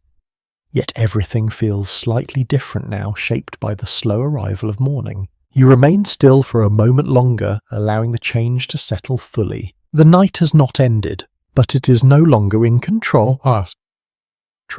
And you are here, aware, steady, and ready to move forward as the first signs of day continue to emerge. A faint glow begins to press more clearly through the canvas, not bright but steady enough that you can no longer mistake it for imagination. It gathers along the curve above you, soft and diffused as though the light itself is careful not to disturb the quiet. You notice it immediately. Morning is near. You open your eyes, fully allowing them to adjust to the gradual change. The interior of the wagon is still dim, yet the difference is undeniable now. Edges sharpen, forms separate. The space feels less like a single shadow and more like a place again. You take a slow breath. It feels clearer, cooler. The air carries less moisture than before, as though the long night has drawn it away, leaving something thinner in its place. The scent of wool leather and wood remains, but it feels less dense, less enclosed. You shift your shoulders. Carefully. The stiffness remains, though it has softened, with the slow return of movement. Your muscles respond more easily now, though they still carry the memory of long stillness. You stretch slightly. Not far, just enough. In a number of pioneer accounts, early morning often marked a quiet but important transition. It was not a sudden return to activity, but a gradual reawakening shaped by the need to assess conditions before moving again. You feel that pause now, a moment between endurance and action. The blanket around you loosens slightly as you adjust your position. The warmth it holds is still valuable, but it no longer feels like the only barrier against the night. The balance has shifted with the coming light. You keep it close, but not as tightly. Your hands move more freely now. You flex your fingers again, noticing that they respond with greater ease, though still not fully warmed. It is enough. Your feet remain cool, though the sensation has faded into something distant, something you can ignore without effort. You move them slightly, testing the space, then settle them back into a more natural position. The change feels significant, small, but meaningful. A quiet movement spreads through the wagon. Others are waking more fully now, their motion slightly more noticeable, though still restrained. A blanket shifts, a body adjusts, a breath deepens. The silence remains, but it is different. A subtle note found in certain recollections suggests that mornings after difficult nights often began without conversation, as people took time to gather themselves before speaking. You sense that quiet gathering now. Everyone is awake, or nearly so. Outside, the storm has softened further. The wind moves in gentler currents, no longer pressing with the same steady force. The snow still falls, but lightly, its sound faint against the canvas. You listen closely. There are longer pauses now, moments where the sound nearly disappears, then returns again softer than before. A small observation from a few historical sources mentions that the end of a storm could often be recognized not by its absence, but by the growing spaces between its sounds. You hear those spaces now. They grow, gradually. You lift your head slightly, angling your gaze toward the brighter section of canvas above. The light there is still diffused, filtered through layers of fabric and snow, but it carries a quiet promise. Day is coming. You feel it. Your breathing deepens slightly, your body responding to the change in light and air. The fatigue remains, but it feels different now, less heavy, more like something you can move through rather than something that holds you in place. You adjust your blanket, again folding it slightly, creating a bit more space around your shoulders. The movement feels natural, no longer restricted by the need to preserve every trace of warmth. You are still careful, but less confined. A faint sound reaches you from outside, clearer than before. You pause, listening, letting the moment sharpen your attention. A soft movement, perhaps a hoof shifting in the snow. The animals are still there, enduring. The thought settles briefly, then fades as your focus returns to the space within the wagon. A quiet realization forms. The night has passed. Not easily, not quickly, but steadily. You feel it in your body, in the way your muscles respond, in the way your thoughts move more clearly now. The long stretch of darkness has given way to something new, something that feels lighter even if the cold remains. You remain seated for a moment longer, allowing the transition to complete itself. There is no rush, no sudden need to act. The process is gradual, just as the night was. You let it unfold. The wagon creaks softly once more, though the sound feels lighter, less burdened. The structure still holds, but the pressure upon it has eased, as though the storm itself is loosening its grip. You notice it, quietly. The light grows slightly stronger enough now to reveal more detail within the wagon. The shapes around you take clearer form, though still softened by the dimness. You see more. You feel more. You remain still, just for a moment longer. Letting the morning arrive in its own time, letting your body adjust, letting the quiet space shift from night into day. And in that gentle transition, you prepare not hurriedly, but with calm awareness for whatever comes next beyond the shelter of the wagon. The light grows stronger by slow degrees, never sudden, always gentle, as though the morning itself understands the need for quiet after such a long night.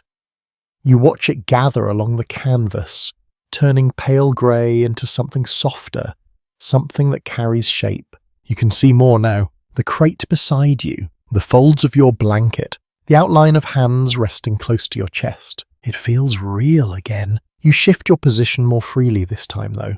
Still careful, still measured. Your body responds with a quiet stiffness, a reminder of the hours spent holding still against the cold. You stretch slightly, a careful extension, then ease back again. It helps. A practical observation from many overland journeys is that mornings after storms often began with a period of assessment. Before moving, travellers would check their surroundings, their supplies, and the condition of their wagons and animals.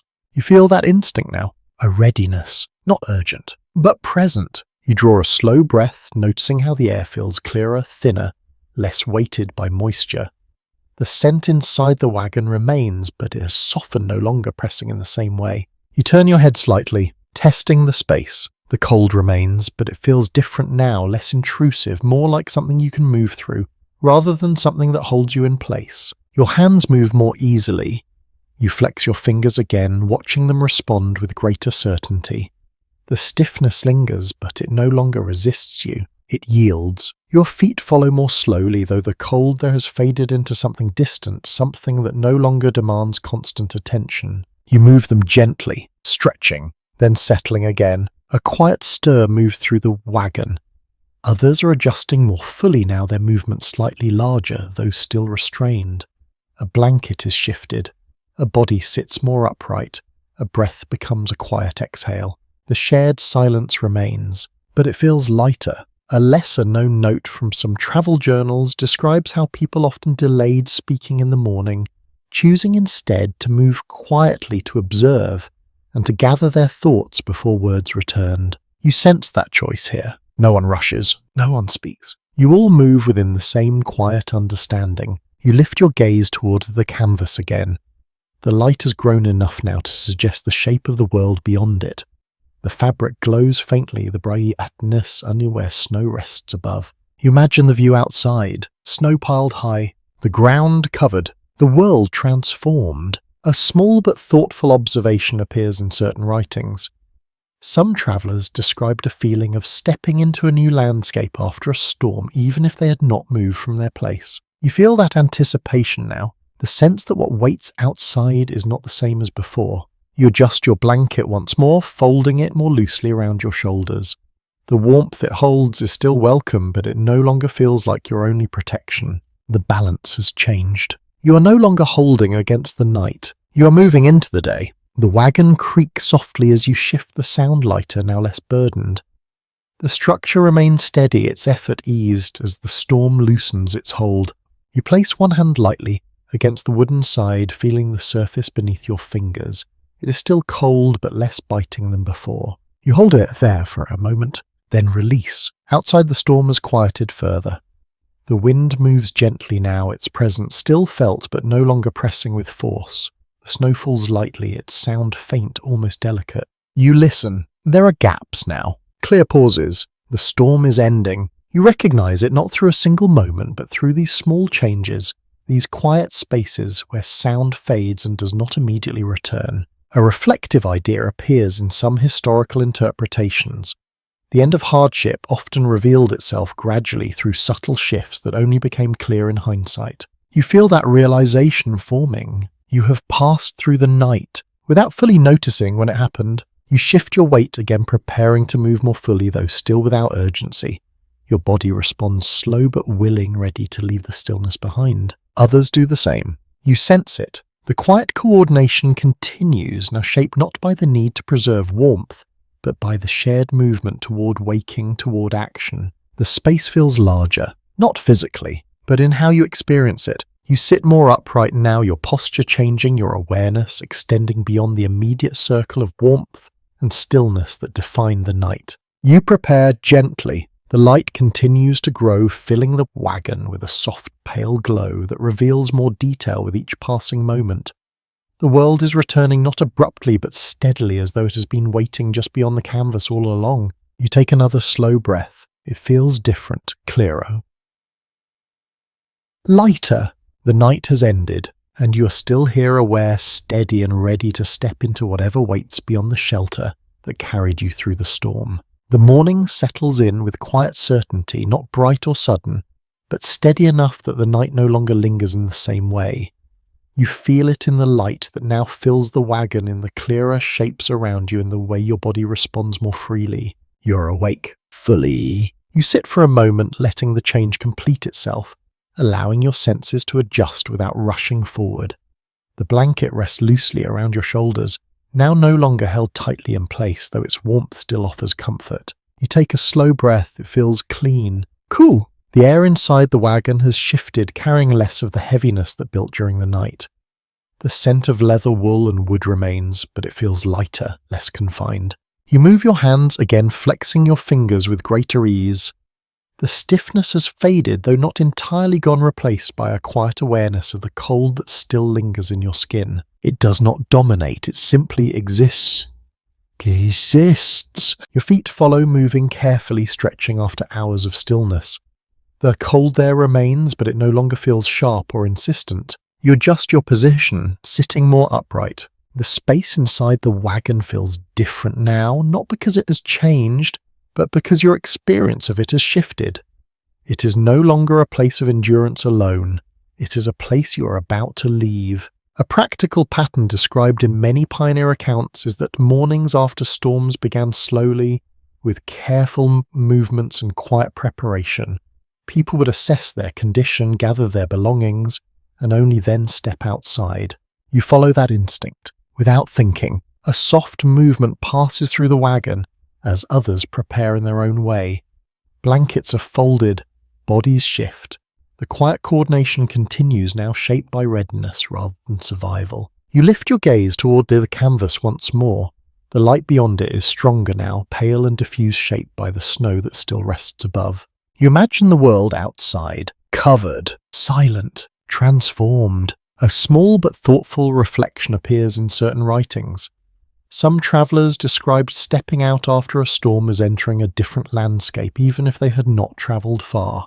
You feel that anticipation now. It builds quietly. You reach toward the crate beside you, your hand moving with more confidence than before. The wood feels cold beneath your fingers, but not unbearable. You steady yourself, preparing to shift further. The wagon creaks softly as you move, though. The sound feels lighter, less burdened than during the night. The structure is held, and now it rests under less strain. You pause, just for a moment, listening. Outside the storm has nearly faded. The wind moves gently, its presence still there but softened. The snow falls lightly, its sound faint against the canvas. There are long pauses now, moments of near silence. The storm is ending. You recognize it fully. You release a slow breath, one that carries a quiet sense of completion. The long night has passed, not through sudden change, but through steady endurance, through small adjustments, through careful awareness. You remain still for a final moment, holding that awareness, letting it settle within you. Then you prepare to move. Gently, the blanket slips from your shoulders as you shift forward, your body responding with a mixture of stiffness and readiness. You place your hand against the side of the wagon, feeling the surface once more, grounding yourself before the next step. It is cold but manageable. You steady yourself and begin to rise, your movements slow and deliberate, shaped by the long hours that came before. The space inside the wagon feels smaller now, not because it has changed, but because you are no longer confined by it in the same way. You are leaving it. Soon. You'll leave it soon. A quiet sense of reflection settles over you. The night has reshaped your understanding in subtle ways, not through dramatic moments, but through the accumulation of small experiences. The cold, the stillness, the shared warmth, all of it remains with you. You pause once more, looking toward the light, filtering through the canvas, letting it guide your awareness outward toward the world beyond. Then slowly you move toward it, and as you do, your thoughts begin to soften, your breathing deepens, and the intensity of the night fades into something quieter, something more distant. The memory remains, but the feeling changes. You step forward in your mind into the pale light, into the calm that follows the storm, into a space where everything feels still and open again. You allow that image to linger, letting it stretch gently, letting it fade. Your breathing slows further, now longer and softer, each breath easing the tension that has carried you through the night. The cold becomes distant. The sounds become softer. The space around you widens. You no longer feel the confines of the wagon, only the quiet, only the calm. And as that calm settles more deeply, you let your thoughts drift, unhurried, unburdened, carried gently by the fading memory of wind and snow. There is nothing more to hold, nothing more to endure, only rest, only stillness, and the quiet understanding that the night has passed, leaving you in a place of calm where your body can soften, your breath can slow, and your mind can drift gently into sleep. Sleep well,